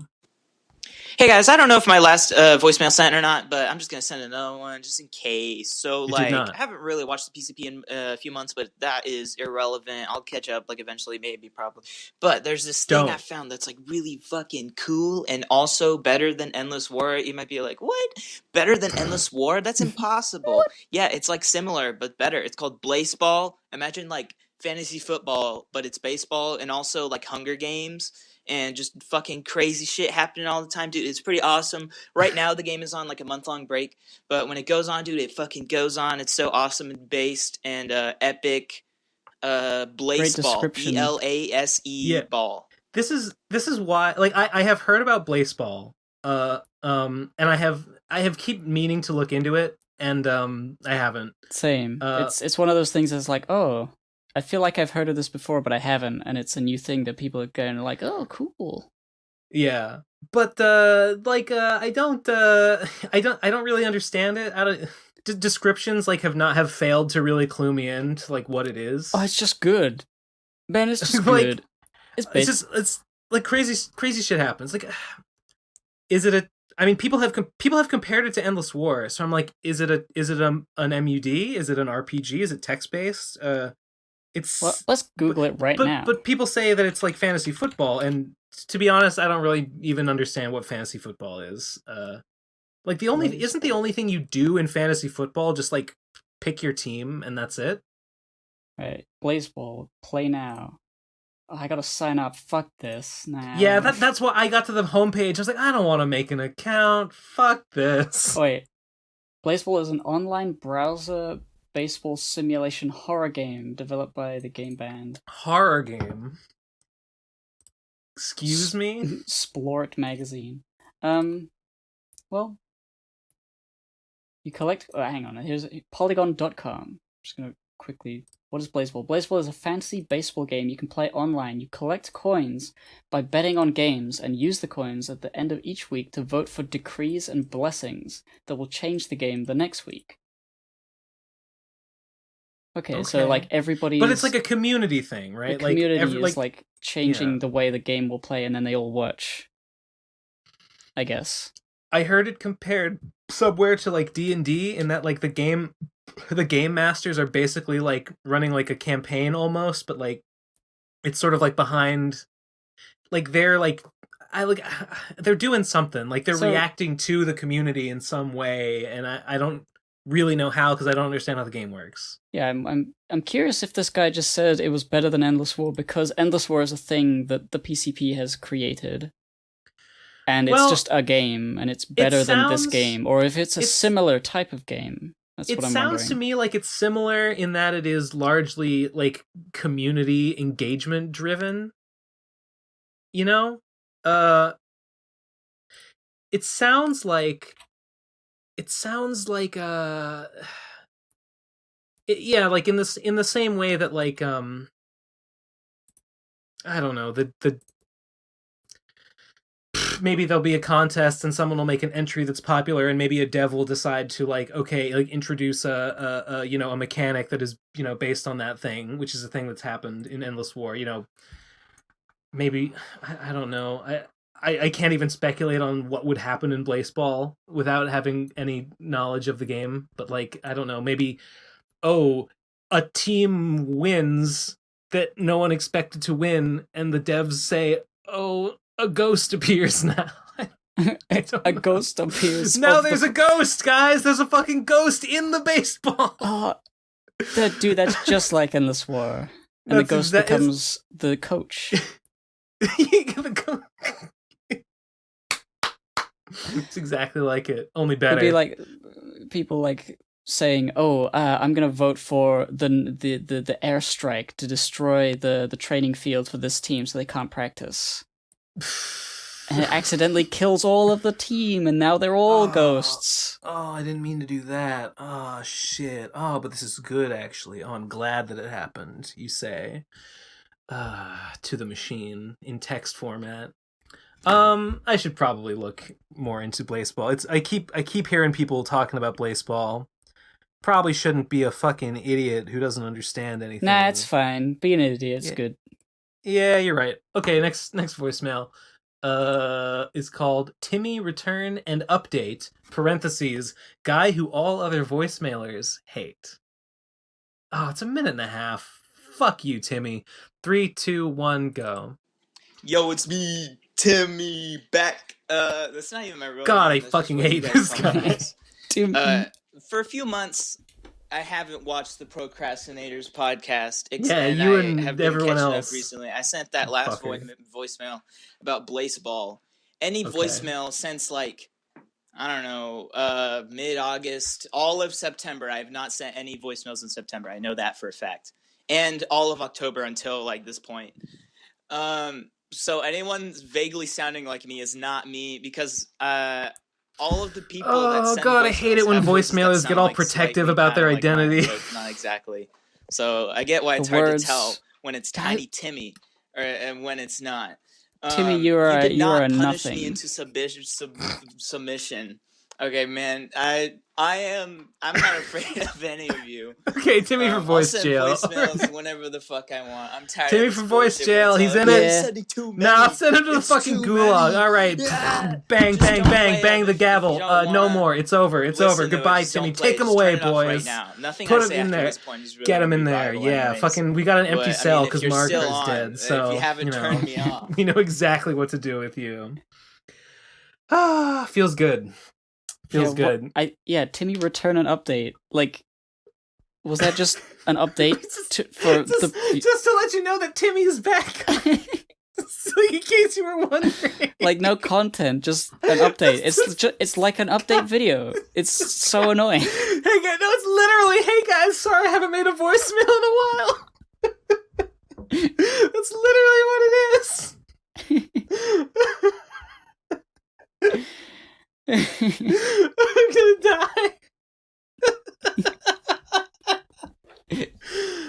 Oh, good times. Let's next voicemail is called fuck you, Timmy. Next voicemail is called Why Ben Why. I hope this is Timmy saying, why did you send me the voice chat? Okay. 3, 2, 1, go. Ben, your arguments in favor of circumcision are junk science that have been debunked for at least a decade and a half, probably much longer than that. The quote-unquote health benefits to circumcision are not. Basically, the hygienic thing about it is easily prevented by just washing your fucking dick. Oh God. Like any sensible person would do. Yep. And the prevention of the spread of STDs is a minuscule amount that is far surpassed by the much more common and widely society already adopted practice of wearing a fucking condom. So in closing, don't push for circumcision because all of the quote unquote benefits of it are not. They're up. And it is a moral wrong to do it because you're not gaining anything. Oh God. Okay, listen. There's the awkward thing here is that there's a period of like 5 days between like the episode, like we record and the episode comes out. We're in like we've already answered questions, but the audience hasn't heard us answer the questions. So sometimes we'll get a voicemail about the same thing 2 weeks in a row because it fell in that period. It's unfortunate. I already answered this last weekend, but I'll say it again. My argument is not we should circumcise because these things. I was merely saying that if the data suggests that these benefits occur, they're worth considering and weighing against the negatives of circumcision, which really seem to be pretty minuscule as well. You say the benefits are minuscule, well, seems like the downsides are minuscule, and that's fine. The other thing, if it's junk science, then so be it. I just need to be convinced that it's junk science, and maybe it is. I don't know, maybe it is. And then the other thing, okay, I hate this argument that like, oh, well, yeah, it doesn't matter that it's more hygienic because all you have to do is wash your dick. Well, like, sure. Okay, sure. It's fine for you to... I don't know, man. I almost feel like... Sorry if this is sort of like God-winning the argument a little bit, but I almost feel like that's the same argument as saying like, well, it shouldn't matter if the police are racist, because like if black people just didn't commit crimes, all they have to do is not commit crime and they won't get arrested. It's like, it's sort of missing the point. Like, it kind of doesn't matter. Like, oh, you could prevent hygienic issues if you just wash your dick. Well, no shit, right? But like, it kind of doesn't matter because like I would be more interested in looking at like data. Like, all right, if everybody perfectly washed their dick all the time, then there would be no hygienic issues. Yeah, theoretically, the issues of like infection of one's dick should be 0. But guess what? It's not. It's going to happen. So, in a population that is circumcised, are the levels of those things higher or lower? That's all I would want to know. Like, I'm concerned about the data, not the like, oh, well, the data doesn't matter because everyone just needs to do X. They're not going to do X. They never do. Fuck you, voicemail. Yeah, whatever. I've said my piece on this. Okay, cool. Next one up. Billy the Bard, 11th. 3, 2, 1, go. The tears of the samurai fall heavy, betrayed by Benno Saint-O-san. Fuck you. The samurai will never love again. Fuck you. Because he's dead. The sonnet tears of pain will never dry. Very nice. Very nice. Very nice. That samurai, dang. Can't believe someone would betray him and make him commit seppuku like that. Like, that's so fucked up. But what are you gonna do? You know? Human nature, I guess. Or something. It's just, damn. If only there could have been another way. But we don't live in a perfect world. It's good to remember. Never forget Samurai-san. Mm-hmm. There's a in the sky behind me. There's like a cloud, and it looks like him, and he's giving the thumbs up. It's like he's giving the finger. He's giving me the finger. Like, fuck you, Benno Saint-O-san. Goodbye, gozaimasu. Goodbye. Yes. Good. Next one. Logo is sentimental? Otherwise, upgrade it, y'all. Artists, come on. Oh, I bet I know what this is about. It's probably about the fact that our logo is TPC. I was thinking the exact same thing this week. I was looking at the logo. It's like, why don't we just change it to be PCP? It's stupid. Nobody calls it TPC. That's all right. Yeah. Is this only 0 seconds long? Yeah, it's just the sound of a click. Okay, well, it doesn't matter. 'Cause yeah, I agree. We should change the logo. It should say PCP. We're called the PCP. We're the Pro Crastinators podcast. We should have done it years ago, Lamau. We're stupid. That's why. Next. Yeah. No, it's really just because I don't know how it would, like, we have to Photoshop it, and I don't have the file, I don't think. And I was like, do we want it to, like, this would be an opportunity to revamp the logo entirely, not just Honestly, change the letter, but I don't know what it's a lot of work. It's true, yeah, because we don't have, like, Devu's original file to edit or whatever. I mean, I could edit it well enough that it would essentially just be the same logo, but with the like, I could do it. On the other hand, I mean, I've been thinking of, like, changing the banner and changing, because, like, we've undeniably entered a new era. You know, the cast has rotated. I was thinking of doing some branding changes anyway. Just because why not? It's not exactly the same show as it used to be. No. It's the new, it's, you know, the bold new PCP for a bold new future, bold new era. I don't know, just something I was thinking about. Next up, harassed porn artist. 3, 2, 1, go. So, despite what you might think and the attitude around it, like, people actually believe in, like, the real No Nut November thing and are actually trying to, like, stop all porn. Thoughts? What does he mean by the despite what you might think with the attitude around it? I don't know. I'm not exactly sure what that means. I think it's just like, despite what you may believe, people actually think No Nut November is important and not just a funny joke that you can try if you feel like.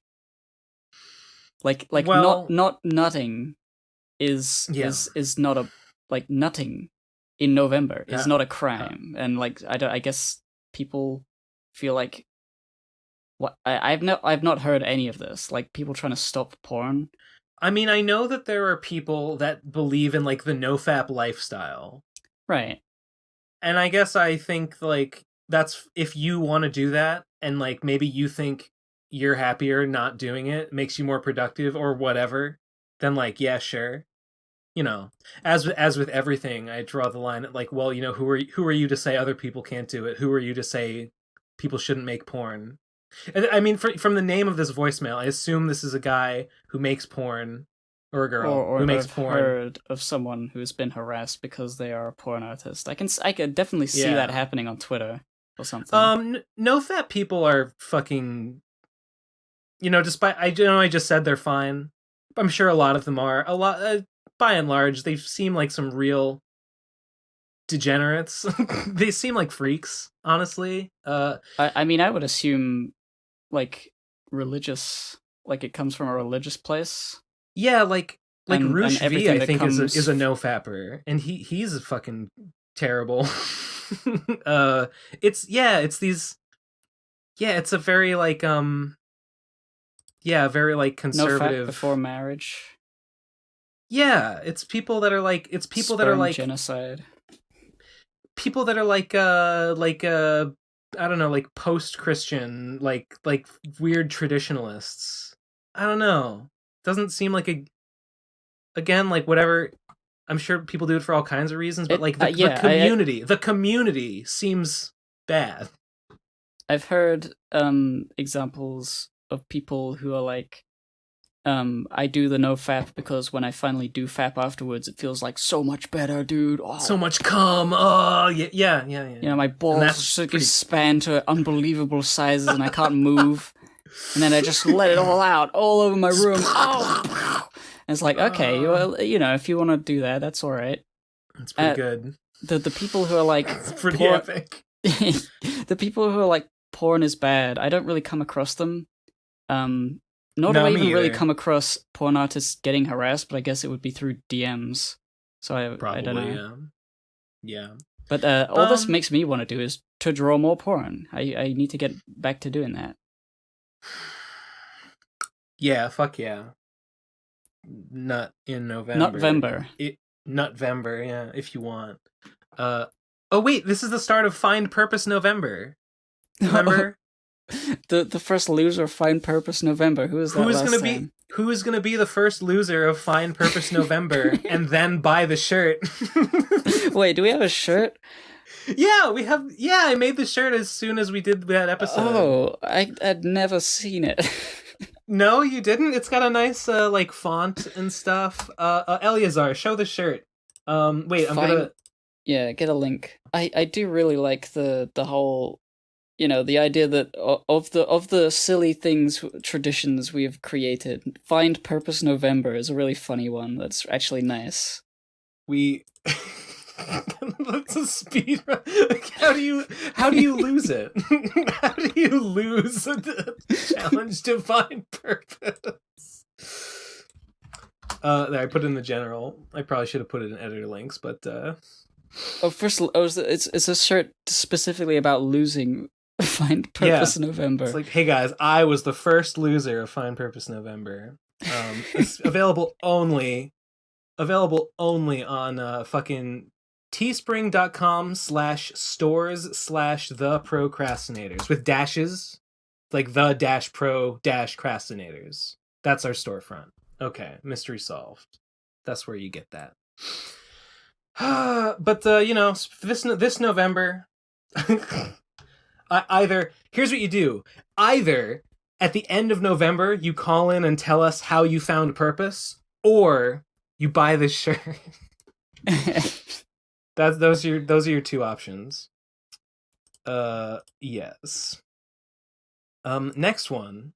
Oh my god, this is exciting. This next one is called Bydon, as in Byedon, versus Drumpf. So that's gonna be good. All right, 3, 2, 1, go.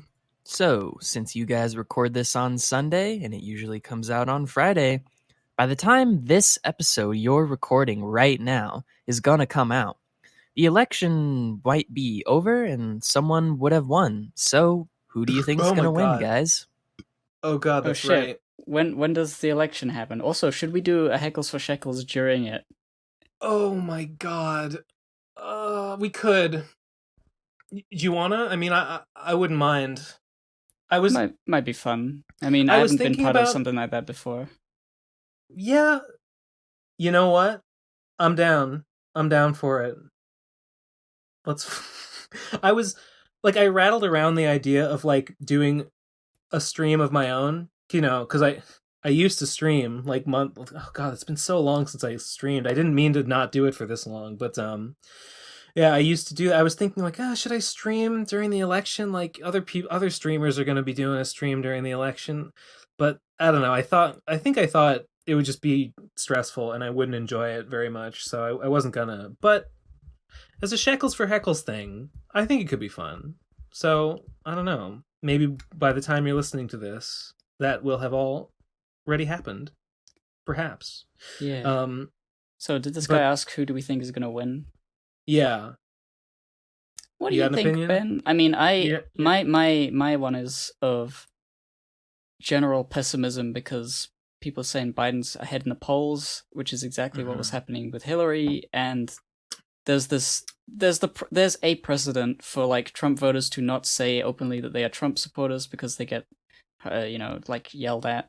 So like I'll just wait. Voter. Yeah, I'll wait until I'm in the polling booth, and then it will turn out that Trump has won by the same margin. I would assume, just enough. Well, yeah. I mean, it's not impossible. I will say I have looked at the numbers. I have heard analyses. Biden is, I mean, according to polls, Biden is ahead by significantly more than Clinton was. And like, yes, the polls did over indicate Clinton support. If polls this time overestimated Biden support by the same amount, Biden would still comfortably win. I am more concerned. I think that it is very likely. I mean, Biden is basically guaranteed to win the popular vote. By the polls all indicate that even given a pretty significant margin of error, Biden is gonna win the Electoral College too. It is nevertheless possible that given that, like, you know, Trump does overperform relative to polls like he did in 2016, maybe the amount would be even greater because of like these so-called shy Trump voters. Maybe and then like on top of it, like Trump doing some shenanigans with the like, because you know, early voting and like mail-in voting, you know, the Republicans really, really want, they're doing everything in their power to like disqualify polls or ballots that were sent on time but arrived late. Like if you sent it before the 3rd, but it doesn't arrive until, you know, after that, they really want to like get fucking judicial rulings saying like, no, these aren't allowed. And I mean, which is like not right, but they want to do it anyway. And it's possible that some chicanery like that could maybe tilt it enough that maybe Trump would steal it. Or even if it doesn't technically, that like there's enough uncertainty introduced that Trump can just kind of declare victory, and because like the public is not entirely clear on the situation, they would just accept it, which is basically what happened with Gore and Bush. I could imagine like, oh, we're not sure, so it's like, and Trump would be like, they tampered with it, not really specifying who, just saying, you know, it's a fake election. Yeah, he's been saying that. He's been priming people for that idea like all year. He keeps questioning like the validity of mail-in ballots and stuff, and it's all a production. The numbers just don't bear it out. But you know, this is the idea. Introduce enough uncertainty into the election and into the validity of votes that you can just kind of like waffle enough that you have enough leeway to be like, you know, I think I kind of win actually. And then, you know, stack the Supreme Court with justices that'll rule in your favor, which is what just happened with Amy Coney Barrett. And, you know, get yourself appointed fucking another one, even though you didn't win. So, will Trump win? I sincerely doubt it. Will Trump like legislate himself into a coup? I think that's much more likely. And I'm concerned. Hopefully this is all sounds like fear mongering in the near future, and it doesn't actually happen, and I just sound silly. Many people are saying this though. I'm not the only one speculating about this sort of thing happening. His rhetoric supports that this is the plan. I guess you, the viewer, will already know.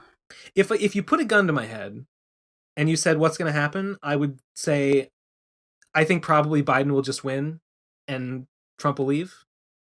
But I'm not like super confident that that's what's going to happen. But I think that's like more likely than any other outcome. So, I don't know, fingers crossed, I guess. Fingers crossed. Next voicemail is called Socialist Shinobi. 3, 2, 1, go. Yo! I'm waiting for it. There it is. Yo! Ohayo gozaimasu. It is I, the Socialist Shinobi. Oh, God. Ketsuki Hana.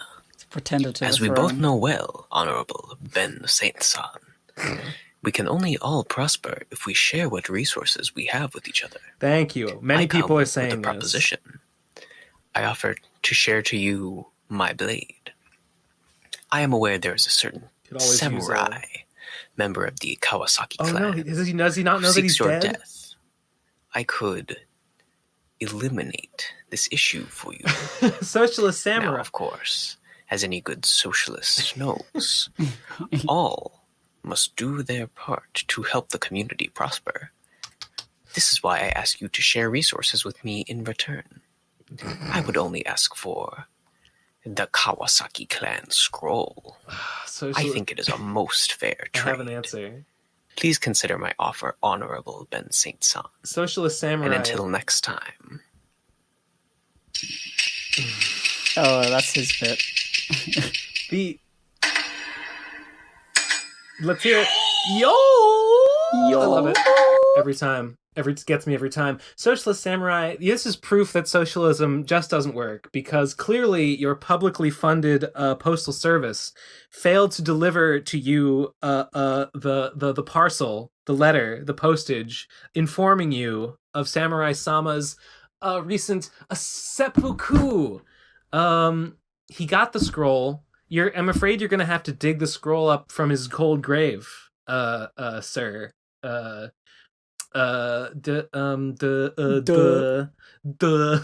nerd, fucking nerd, fucking commie bitch. Hey, thanks. You know what? Thanks for the offer, though. Thanks for the offer.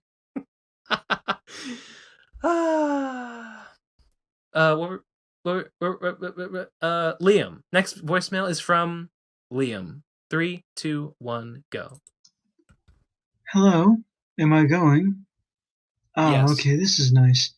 I was on earlier, a long time ago. You probably won't remember. I was very tired and I was saying very dumb things. You made a joke about it being the worst voice call you'd ever heard. Ben, I believe? Yeah. Probably. Anywho, hello. My name is Liam. I'm making a funny, cool comic. Ben, I'm surprised you made it as far as you did. I find it difficult to make a comic instead of just making normal art. I do thoroughly enjoy what's it called? The Vapors. I do enjoy that. The aesthetic is really cool, and it's depressingly funny in a quaint way. My brain is too small to really compliment it beyond that. I'm sorry if the audio is terrible. I guess that's all. Also, I have been liking the newer episodes. I really like the one with the sheriff lady. Yeah, she's really cool. I guess that was really cool. Based would be the word. Ciao. That's a phone call. That was a message. That was a phone. That was a voice. That was a literal. That was a phone message.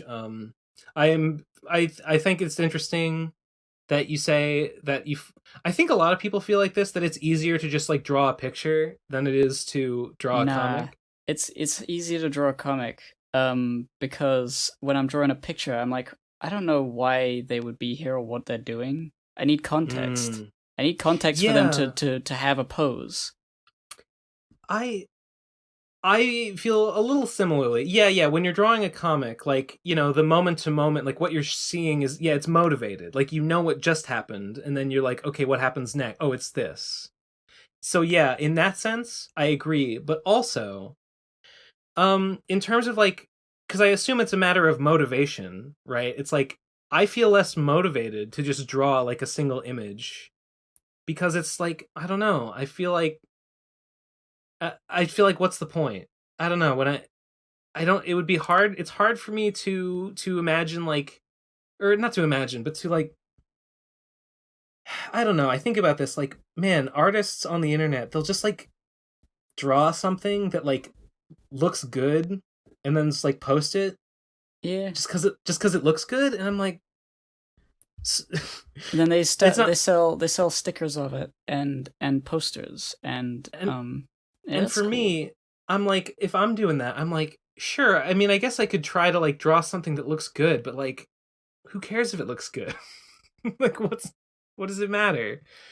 I feel I know what you mean. It's like what end as this picture, like what is purpose does this picture serve? The picture has to have whatever it is. It has to have narrative stakes. There has to be some kind of narrative to it. Like when I guess an exception would be like after I did the Nuzlocke Conquest, I drew the picture of like my remaining Pokemon like on the throne of Alola or whatever.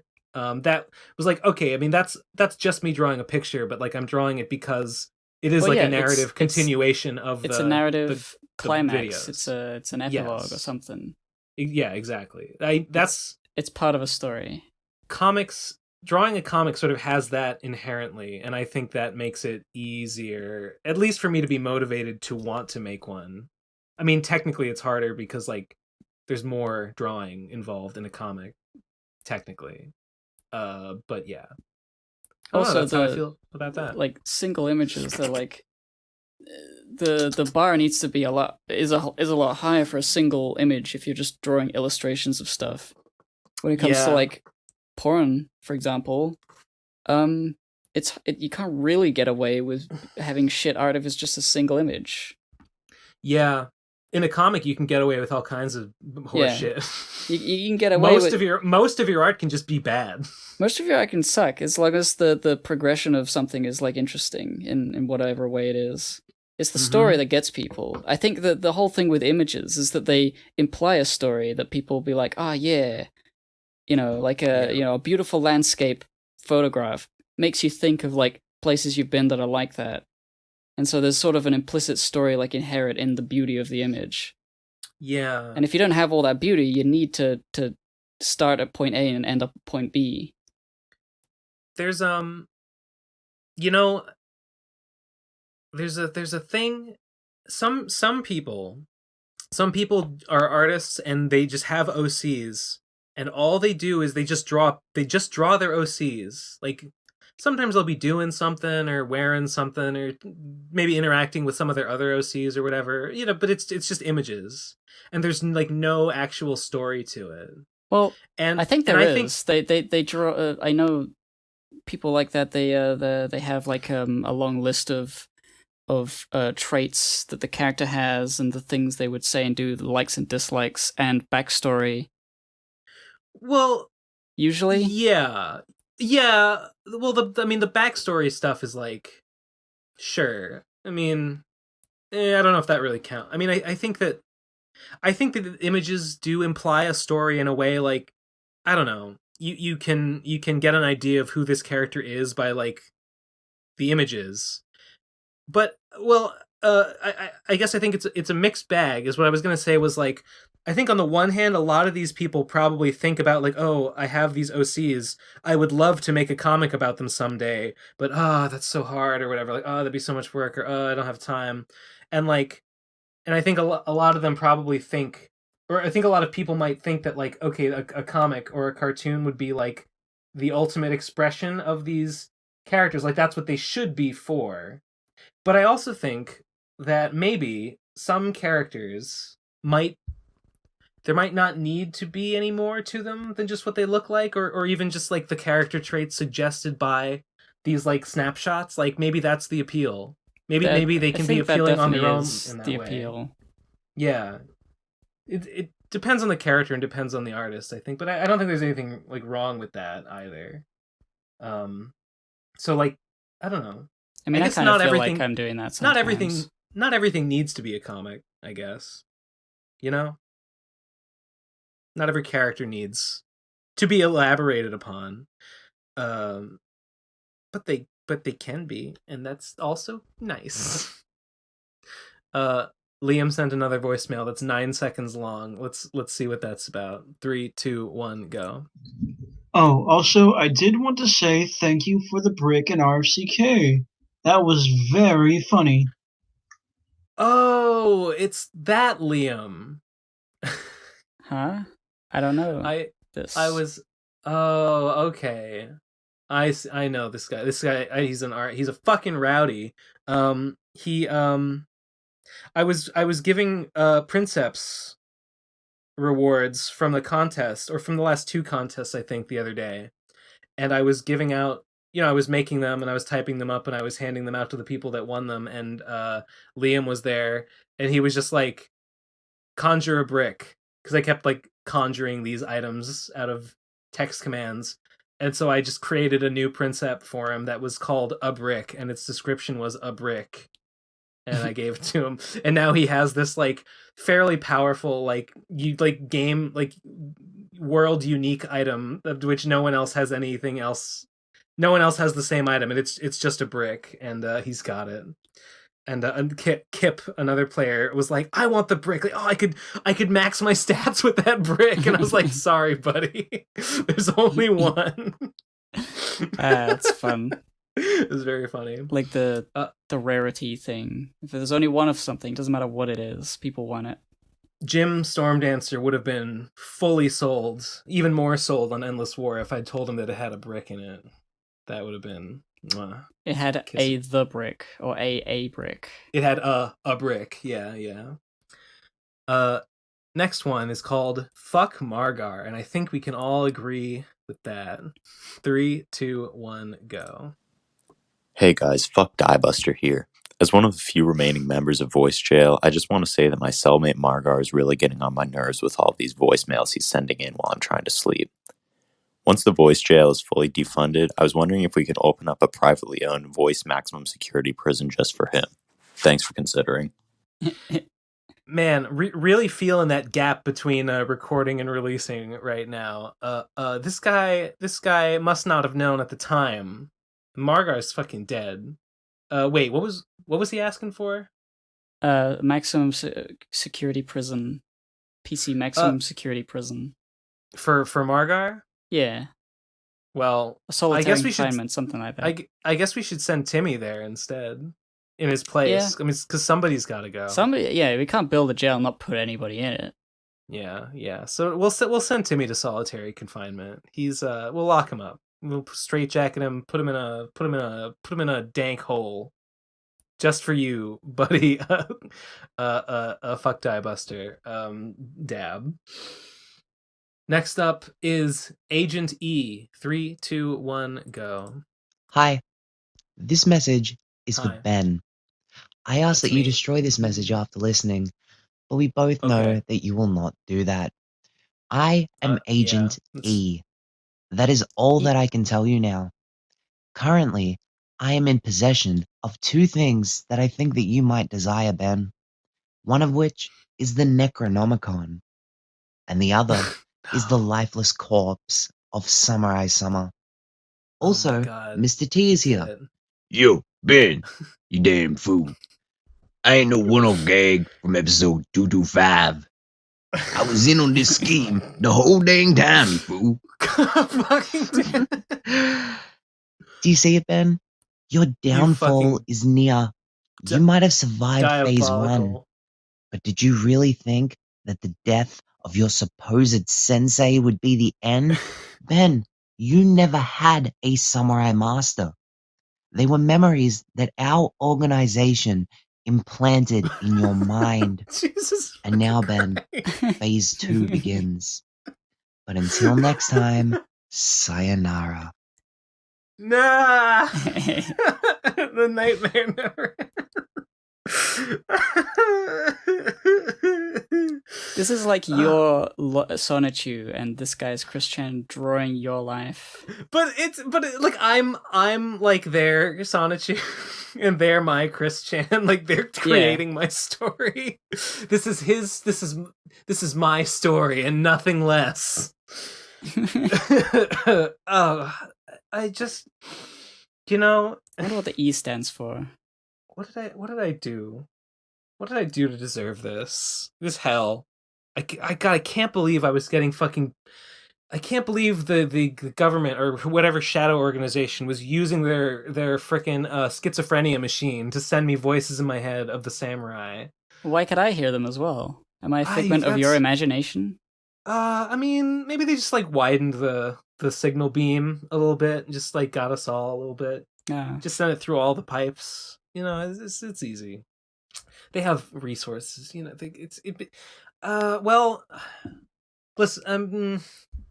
The Necronomicon. I would like it. Please. Hey, actually, Socialist Shinobi. Socialist Shinobi. Can we work out a deal? With this. Give me that. Do like a slice. Do like an Iaido slice and like cut Agent E's arm off and like with the Necronomicon in it, so it drops and I like catch it and I go, yeah, thumbs up. That'd be pretty nice. That'd be pretty cool. I don't care about Samurai's corpse. And then retrieve the arm as well. And then one might speculate about if one were to do such a thing, what might occur. All right, moving on. Next one is Lagars. 3, 2, 1, go. Usually, when I want to talk with other person, I open the chat on the chat room, and suddenly I never know what to say. Like, sometimes I will take someone with a common taste like me, like, I don't know, let's say fucking JoJo Bizarre Adventure. I'll be like, yo, have you seen the last JoJo? And the other person is like, yeah, bro, it's cool, it's JoJo. And we like, yep. And the conversation ends. It's a typical, hi, how are you? Fine, and that's it. So my question is, how do I make enduring conversation with other people, where I talk and the other person replies and so on? And in general, when I'm with other people, what can I do that is fun and engaging? Because I always freeze. I try to open a chat or something, and I never know how to start or what can I say to someone else. If somebody says like, "Oh yeah, JoJo's you've won the first half of the battle. You are both into the same thing." After that, you just have to ask them questions about what is their favorite character. What do you like in the thing? Just ask them questions about the thing. And the conversation can easily go from there. That's a basic strategy. I think I would agree. I would add that most people really just want to talk about themselves. So yeah, if there's something they're interested in, like genuinely they're interested in it, and you ask them anything about it, you let them talk, right? Like let them talk about a thing that they're interested in. Most people are like just waiting for an opportunity to do that, right? Yeah, take a list, take a leaf out of tierlist.com. You know all those tier lists about like, what's your favorite cereal? Just ask people what is their favorite generic thing, usually food, and that'll get them like, oh, I like this thing. I like this brand of fruit juice. It's the good one. This is my favorite soda. Oh, really? Well, I like this. People like filling out those tier lists for a reason, and they like talking about them and arguing with people about them. So like that's an aspect of like just generic like conversation starter stuff if you don't really know what to talk about. I mean, if the conversation like stops and like they're not, I mean, I guess I would say if you want to keep it going, then like I guess you need to offer something that's like, okay, well, you know, my favorite episode was this or whatever. Yeah. And like hopefully that would prompt like, okay, well, yeah, I like that one too, or like, no, my favorite episode is this one. And you can talk about why or whatever. And like if it grinds to a halt, then I guess I would assume that like, I don't know, could be any number of reasons. Might be that maybe they're not even that interested. Maybe they just said they were interested in it because I think there's times where they could be pretending to be interested because they want to be polite. They could be interested legitimately and just also terrible at speaking, in which case you have to carry the conversation, which is a bit exhausting sometimes, but you know, you do what you gotta do. You do what you gotta do. That's like ours. That's what it is. You just gotta do what you gotta do. You know, whatever it takes. Do whatever it takes. Never relent. Don't let society tell you. Don't let society put you in a box. All right, you gotta follow your dreams with a vengeance. All right, and if people try and stop you, you gotta make them pay. All right, you gotta show them. You gotta show them all. Whatever that means. I got a mission for you. DM me. I'm gonna send you on a mission. Don't tell anyone. Okay. Next up, we really be circumventing the crux of circumcision. 3, 2, 1, go. Okay, so firstly, circumcisions can still be botched, and that like sucks for the people who that happens to. Even if everything else is neutral, there's no reason to like take that risk. Also, people are quick to dismiss like the suffering of the child because like, oh, you won't remember it, but it's like Yeah, it still that suffers in the doesn't moment. matter, really. Sure. Like, there's still pain. You're still chopping up their dick without anesthetic. Why Yeah, is but you're a that what we baby. think is like You don't really know should what's be going what on, someone's and it's first quick. experience of being alive in the world is that they get Oh their my dick God. chopped off? Like, that's just it just doesn't seem nice. That's just mean. Don't be mean. It seems. That's What all. if What if you? Why do we give our babies vaccines? That shouldn't be a baby's first memory is getting a needle stuck in it. Like, shut up. God, like needles don't feel like anything though. They hurt. Not really. Well, maybe when you're really small. I'm willing to be persuaded. I hate bad arguments. Like, I don't even think. I'm not genuine. I'm not genuinely out here being like, no, guys, we need to keep circumcising. Like, I'm not committed to that position. But all the arguments in favor of it suck. I don't know. Like, give me a good one, please. What was the first thing that he said? I'm gonna replay the very first. Still be botched. Okay. Yeah. Okay.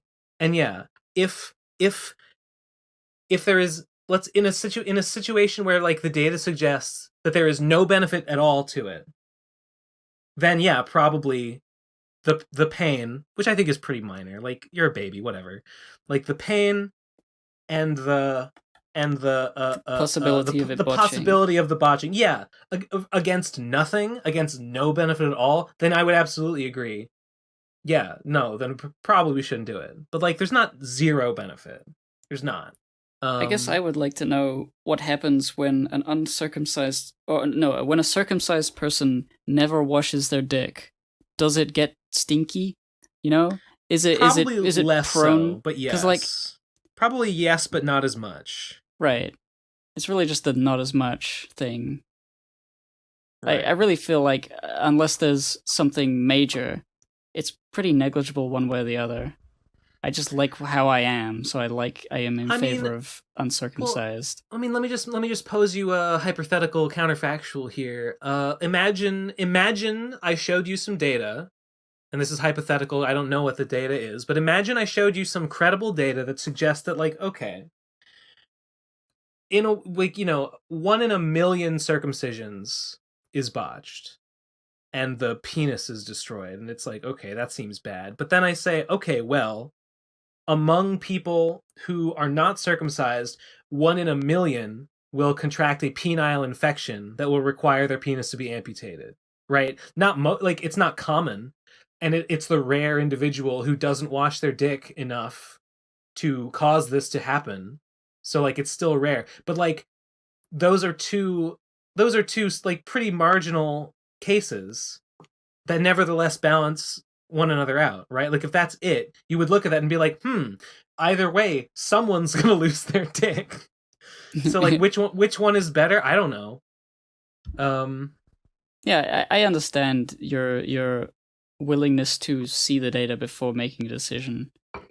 Like, that's what it would take to convince me of anything. Yeah, I think at this point the voicemails are still like trying to convince you. With this weird appeal to emotion, like, oh, that's so cruel to a baby. It's like, I don't give a fuck. that's not a good. That's because it's mean, because you don't think. I don't know. This that shouldn't be a baby's first memory. Like, are you implying that it causes some kind of emotional trauma? Because I don't think so. I don't think like Sigmund Freud was like, oh yeah, the circumcision has really like fucked up a generation of babies or whatever. Like, nobody says that like they've got some like emotional trauma from circumcision. Nobody does. Maybe the data would say otherwise, but I don't know. Maybe, but I've never heard of it as someone that's like, oh yeah, this being circumcised gave this baby trust issues or something. Yeah, I guess it's because it happened so early in life. You don't really have anything to like. You don't even know what's going on it because you didn't remember having it. You don't miss it, and like, you might experience like a moment of discomfort, but you won't be able to. You won't be like. You don't know why. You can't like associate like, oh, the reason I felt this was because this person did something. You just probably like, you feel some pain in your dick for a moment, and then for a while afterwards, and there's nothing you can do about it. I don't know. Anyway, whatever. I just don't think it's a great argument. I just don't. Next up, we got an email from Frost Drive. 3, 2, 1, go. So I was listening to an old episode of the PCP, and in it, the comic website platform Tapas was brought up, and you guys kept saying something like Tapas or Tapas. I just want to let you guys know the correct pronunciation is Tap Ass. And on the topic of comics, I have a series on there with a few thousand readers, but I've been thinking lately that's not enough, and I've also realized that putting all of your content online for free, pretty cringe, bro. So going forward, I'm thinking about reserving my comic series, like the main narrative, for only backers on Kickstarters. And I'll continue to grow the fan base online through comic strips of the series and email marketing. That's what I'm going to do. It's pretty interesting topic to me. I don't know about you guys, but is it cringe or based? Let me know in the comments below. And don't forget to smash like, smash subscribe for the PCP. Also, Ben, I got your comic in the mail finally from the Kickstarter. Oh, fuck yeah. It's very cool. Love the black envelope and the white letters. I'm definitely copying you. Thanks, dog. Go for it. I don't know whether there's a based or cringe to keep some content for backers only. I think that's fine. It just depends on whether that is effective at growing an audience as much as you would want. Yeah, at the end of the day, I mean, that's what matters. It's like, you got to balance public outreach, I guess, versus like generation of revenue, and like whatever way works for you like is fine and is probably what you should do, and I'm not going to begrudge anyone for that. I think that it's cringe to over paywall and like, paywall all your stuff and then no one ever sees your shit, and then like you don't grow and nobody but it's to some extent probably also cringe to under paywall and like never charge for anything and just do everything for free. I know that like it carries the benefit that like if your stuff is good and it gets popular, you accrue social capital, which is valuable in its own right. So it's it's not really for free exactly, but I mean you do have to monetize it at some point if you're ever gonna take it beyond just being a hobby that you do. So I mean, just it's I think a nice the base thing to do is just whatever works. I think a nice middle ground is usually to have paywall for early access to content. That's usually fine. That works. That's what a lot of everybody ends up seeing it, but if you're really into it, you can get to see it early. Or you can get to see special behind-the-scenes stuff. I guess I don't really think of it as paywalling, but I guess I have technically paywalled the Vaporettes, because they are only in the book. That's a cool one, because like they're side story content. They're not Ben Saint original art, so it's like you don't have to read them, but they are really cool. So. I mean, I would consider them to be. I mean, they're not Ben Saint art, but they're canon and everything, and I wrote them. Yeah. So like, they're just as valid. I guess I paywalled it a little bit. I will probably at some point in the future I will make them public, but like maybe not until after I maybe have like another thing that's gonna have like some of its own like associated. I hate the word, but paywalled content. Interesting. It's one of those things that like probably you will never. There is no answer. It's just got to be one of those like two conflicting forces that one must forever balance. In their life or whatever, or in their brand. Next one is called Perpetually 2 Weeks Behind. 3, 2, 1, go. Hey, I always let a new podcast episode come out before I watch the previous one, so I'm always 2 weeks behind. But so far, all the guests have been really interesting and entertaining to listen to, so keep up the good work. Mwah! Mwah! Wouldn't it be funny if this guy He's 2 weeks behind, so wouldn't it be funny if like this guy ends up being someone who gets mad about Mallory? Hmm. You know, thinking about it, it's easy to see like the dislike. Oh, we didn't talk about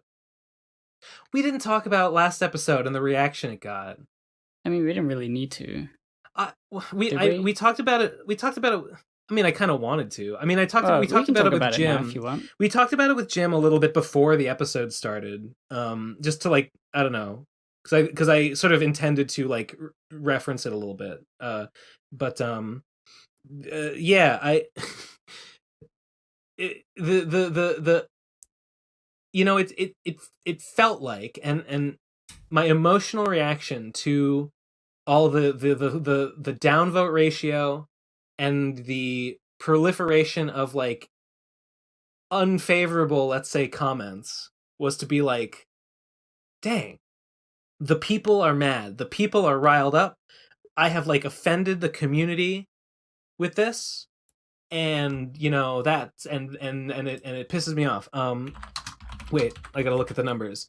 But actually, you know, on reflection, it's easy to feel that way, but really, like, I mean, the video got, it's still under half likes, but like, you know, the video got 113 likes so far, and 140 dislikes. So ratio-wise, it's bad, but like that only represents maybe like 100 people who were upset enough to click the downvote button where they wouldn't have, you know? So, you know, it's definitely a small but vocal minority of people that were upset about it. Upon reflection, it's the last remnants of the waiting for Nate crowd, I guess. You think so? They don't like the direction the show is going, and this is like the final straw. Like, I can't believe you got someone like that. Imagine being mad that someone's not on a podcast anymore. Imagine being mad about that at the people who are still on and not at the person who isn't on. Like, imagine coping that hard that you like displace blame somewhere it doesn't belong to that extent. I don't know. It's wild. It's wild to me. I mean, I said in that I'll put out a little thing, like, I don't think people who like Nate equals people who are angry at the thing. No. I didn't mean to imply that. I didn't mean to imply that it's like, oh, everyone who liked Nate on the podcast is a piece of shit. No. Like, legitimately not even true, but no. But yeah, it is a vocal minority that didn't like her because, I don't know, what I said in the episode is like that she represents a thing that she doesn't actually represent, like, truly. They just think she does, and then they hate that, and then therefore they hate her and they won't listen to her. It was weird to see that, like, I mean, I've seen like all the vitriol she's gotten on like Twitter. I kind of assumed that like people would just sort of, I mean, maybe I assumed that like they wouldn't have the same reaction to like hearing her talk and like seeing her on a podcast as they would to like, I don't agree with it, but I can understand how if you are someone who thinks that like stealing is really wrong, you read the shoplifting comic and you get mad about it. I can kind of understand like at least the process there, but to then like get mad at her on a podcast, I didn't think it would carry over. It was weird to see, like, as soon as the first. I mean, I thought it would went carry up, over because I saw the ratio. I was like, wow, no, it does. I was surprised.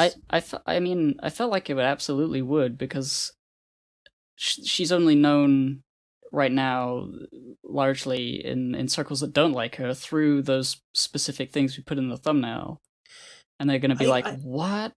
I guess I just didn't, and they just sort of associated whatever they felt with those things as like, you know, but like hard, it's a new written in stone that this is a bad person and the bad person is on the show. Man, this show's really going downhill, and they just angrily reacted immediately. But even if you didn't like I don't know, it's just even if you didn't like the comics, I don't understand why you would have the same reaction to that person in like a totally different context. You know? I don't know. I mean, I guess we did show the comics in the. I can see that it just doesn't. Like, I could imagine. I'm not sure whether a lot of the people who reacted angrily really listened to the episode at all. Maybe they listened to like the first 20 minutes just to get an idea before commenting. But like, maybe. I don't think many of them would have stuck around before they were like, God, fuck this person.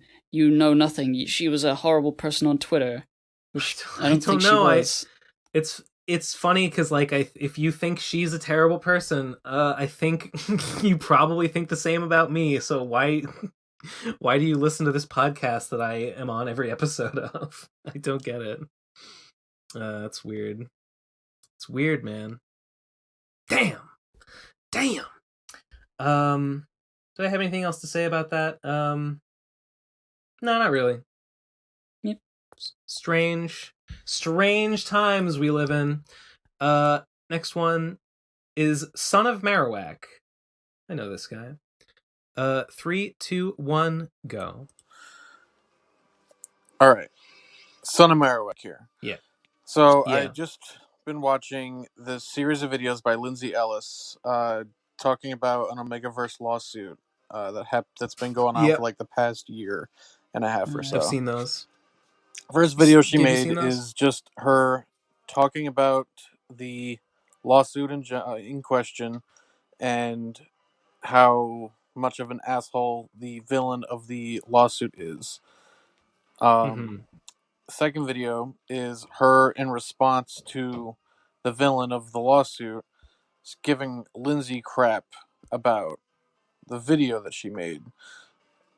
And Lindsay goes through all of the points in documents that were sent to her in regards to the video, and owns how every single one of them are wrong. Like, this villain of the lawsuit is a complete asshole, doesn't know what the hell she's talking about. Go watch these videos if you haven't already. Tell me what you think of them. Oh, bye. That's the question. They just want us to know what we think. Have you seen those? I've seen those. I like, in terms of Lindsay Ellis videos, I didn't really give a shit too much. Like, I watched the first one, and then the second one was like, okay, but it's like the crazy idiot who does a lawsuit that is stupid and then gets angry at a YouTuber exposing this stupid lawsuit. Double combo is like a pattern I have seen like 100 times on YouTube. So like for a Lindsay Ellis video, it wasn't that interesting, to be honest. It felt like a repeat of like everything else. Like the H3 thing with the thing, and then was it Graham Linham? Was there what was the H3 lawsuit? I don't remember. Oh no! I was thinking of H Bomber guy. H3. Yeah, this sort of stuff has happened so many times. It's like, yes, we all understand. Oh, Jim Sterling, another person. Like, he made a bad review of a video game. He got attacked by what's his face. Can't even remember him. But they're always stupid. The lawsuits always fail because they're stupid, clearly. And it's just like, yeah, there's another one of these. I know what you mean. I thought that the first one about the Omegaverse was pretty interesting. I thought it was funny. Yeah. But the second one about like, now I'm being sued. It's like, yeah, that's a funny fact, I guess. But like, the story about it it's like you said, it's I've seen this kind of thing before, and I'm like 100% sure that Lindsay Ellis will be fine. So I'm not like worried. Yeah, she seemed more fine than most because she had like YouTube protecting her, apparently. Oh yeah, that's true. That's unusual. It was on you. That was the most interesting part, was how much YouTube was on her side about it.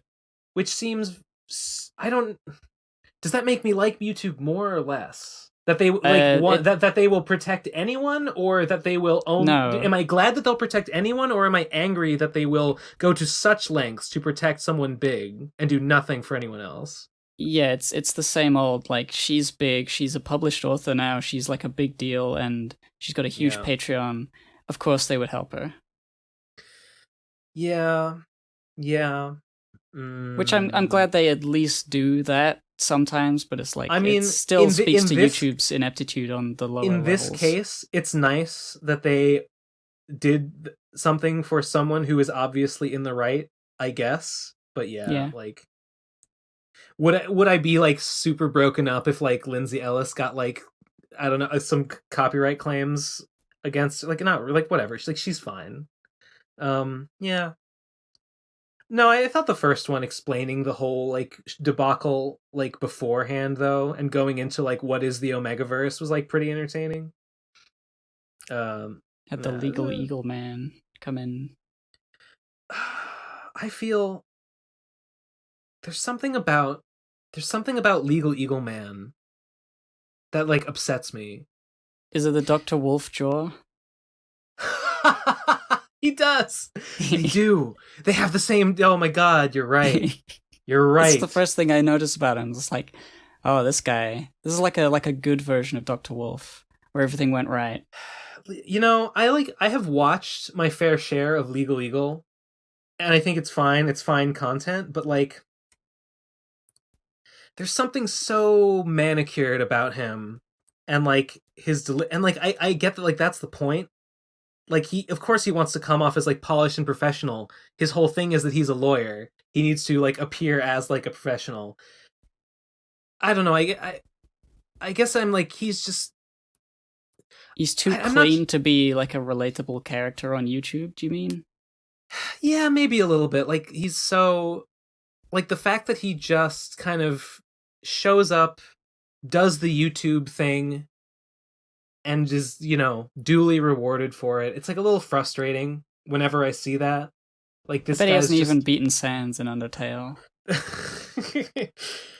I guess I don't know. I don't know. Like, I guess I wonder, like, to what extent professionally is he like a lawyer versus a YouTuber? Do you know what I mean? Yeah, it feels like he's so like hard in the YouTube game that it feels like this must be his full-time shtick. But he sort of sells himself on the premise that like his job is that he's a lawyer. Like, I don't know, does he even practice anymore? Because he's fucking hobnobbing with like big you know, YouTube people making like what's that, like, Nebula, making Nebula with fucking like Patrick H. Willems and Lindsay Ellis and whoever the fuck else.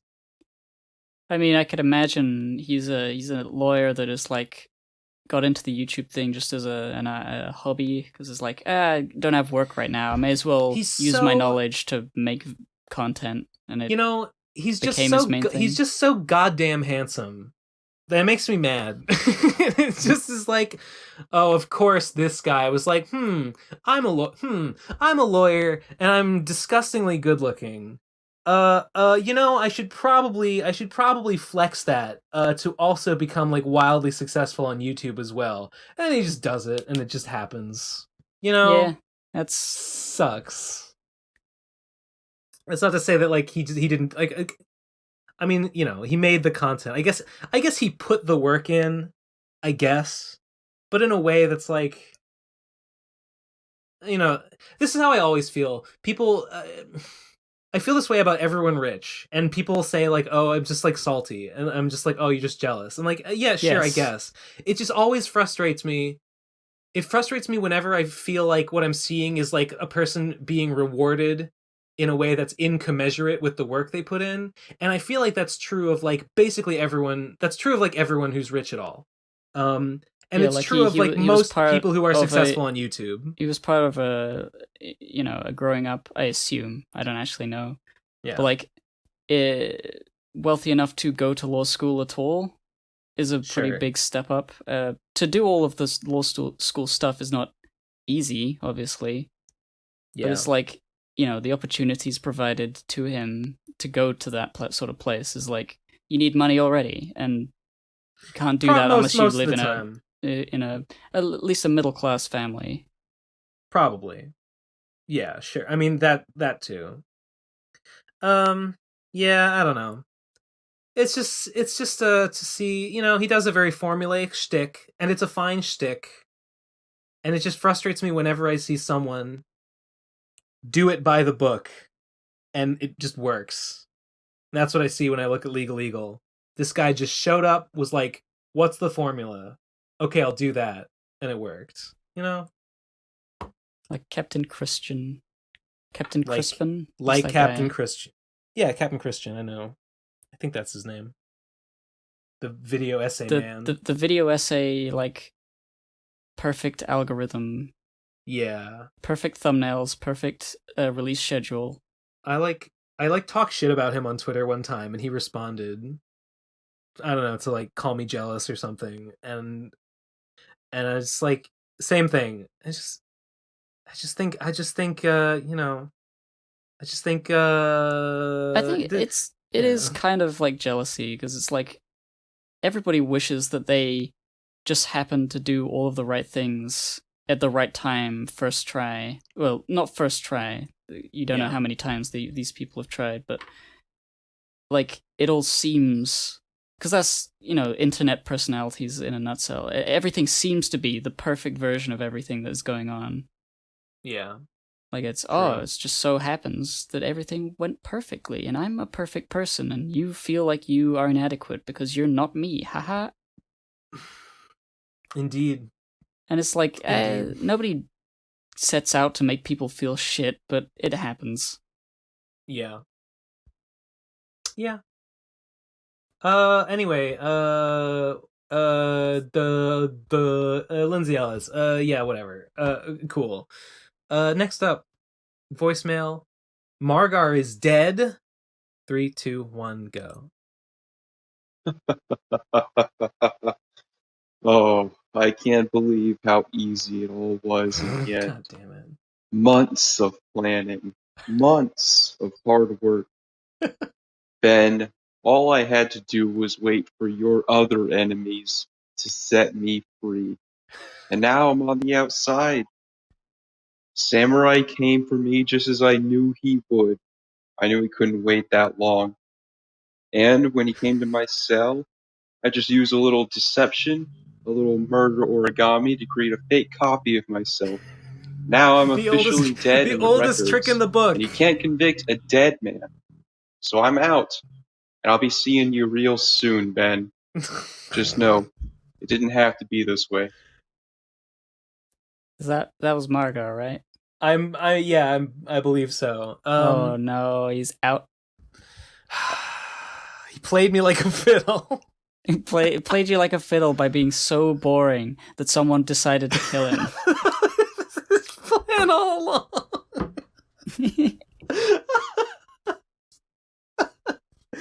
It reminds me of two things. It reminds me of the time on Twitter that Chris Chan said that she would be like seeing me soon. Remember that?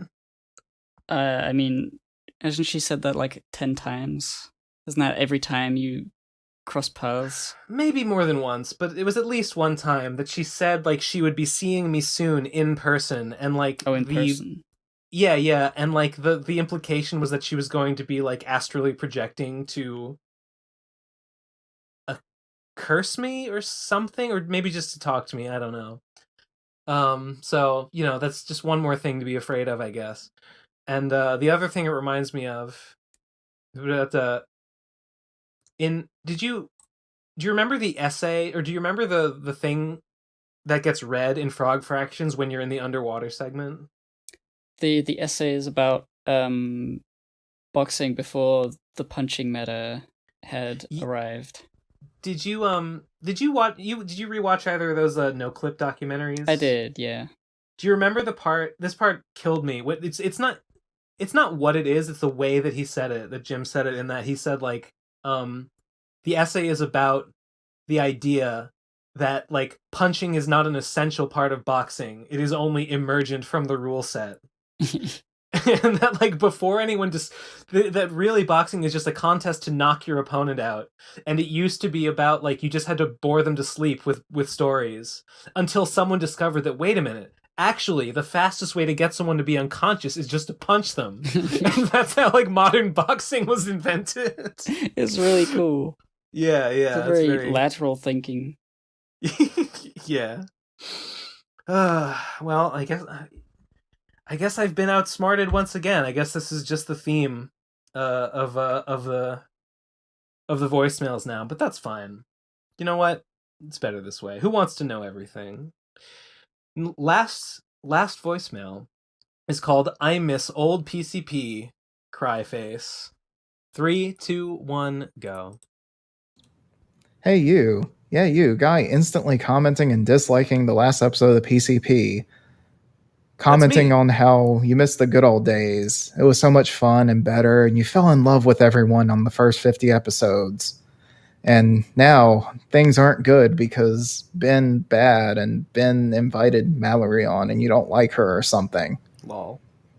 Commenters rule number 1, you fake PCP fan. Commenters rule number 1. I guess I'm a fake fan myself. Number 1 is the don't comment till you watch the whole thing, right? Yeah. Like, you know, that's the thing I was imagining. Most people were not listening to what Mallory had to say before commenting that she's a terrible piece of shit because she doesn't come across like one. I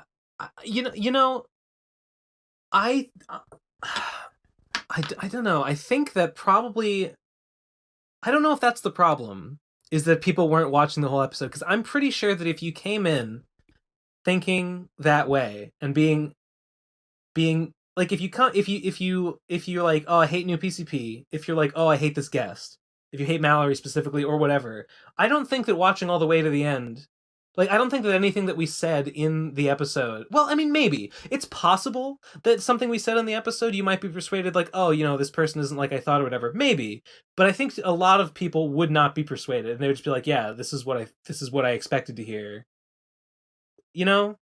Maybe. I mean, I would need to know what they think. Yeah. Like what their assumption was already.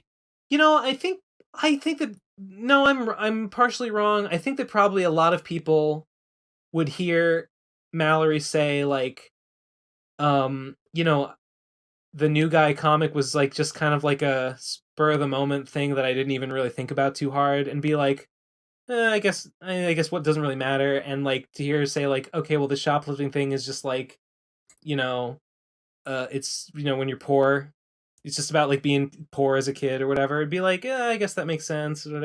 But I don't think everyone would be persuaded. I think maybe half and half. I don't know.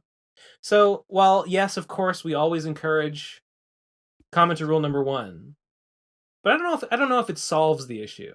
I don't know if it. I don't know if it answers everything. What we talk about in the episode was more about like how her own people turned against her, not really people who already don't like her. Because if it were more about the other people, we would have had explanations and more like in-depth talk about like why shoplifting could be an okay thing. It's true. Yeah, we didn't even really talk about it from that angle. Yeah.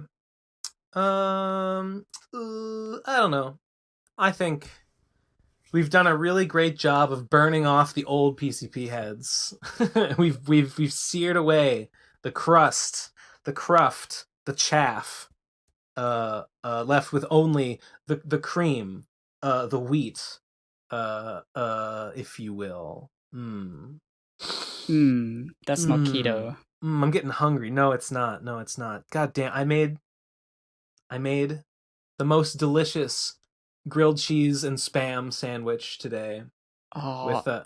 With keto bread, with Love and Fresh keto bread. Have I talked about Love and Fresh? No. What is keto? How do you make keto bread? Is it cauliflower dust? Well, I think I've talked about. I was looking for.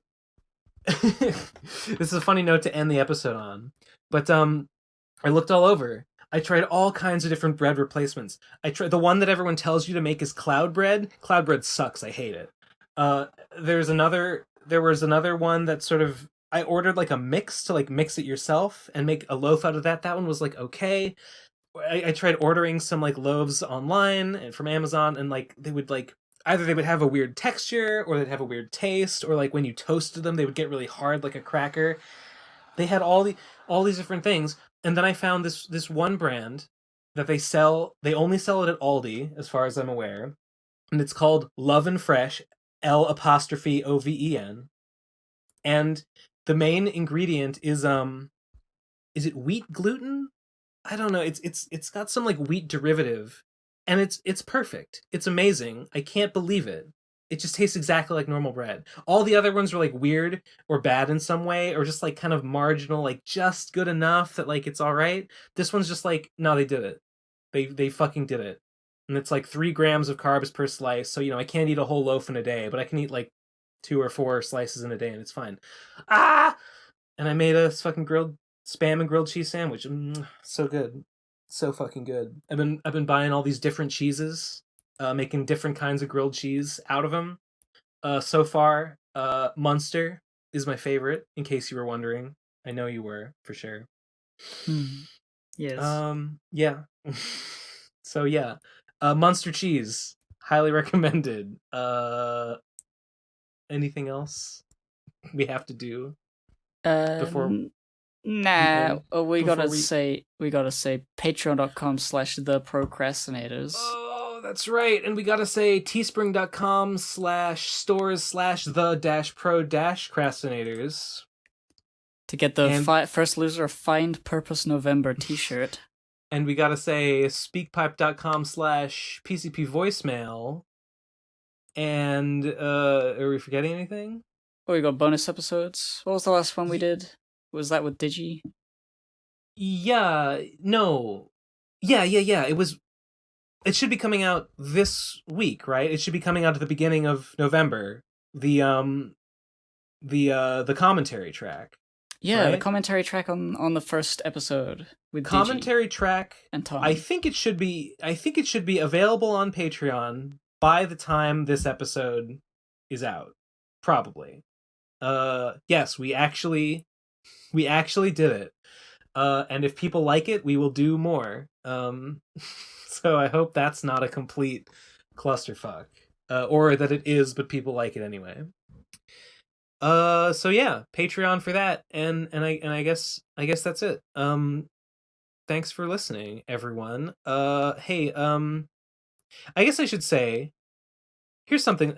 If you like our guests, or if you liked seeing them on the PCP, and this would go for any of our guests actually, Jim or Mallory or Aria or Mary or anyone, if it would be cool if people would like maybe on their Twitter or something like message them and say like, hey, I saw you on the PCP, I liked it, liked your conversation there, liked listening to you, thought it was cool, thumbs up, good job. That would be a cool thing for people to do. If you're so inclined, if you like someone we have on and you want to let them know you appreciate them, I would think that was pretty based. And go get the Frog Fractions DLC. Oh yeah. I am going to buy that. I'm going to buy that today. Actually, I will buy that like right after this episode's done. And you should too. For our old pal Jim.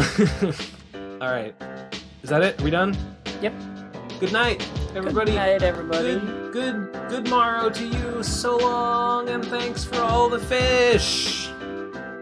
Fish, delicious. Bye.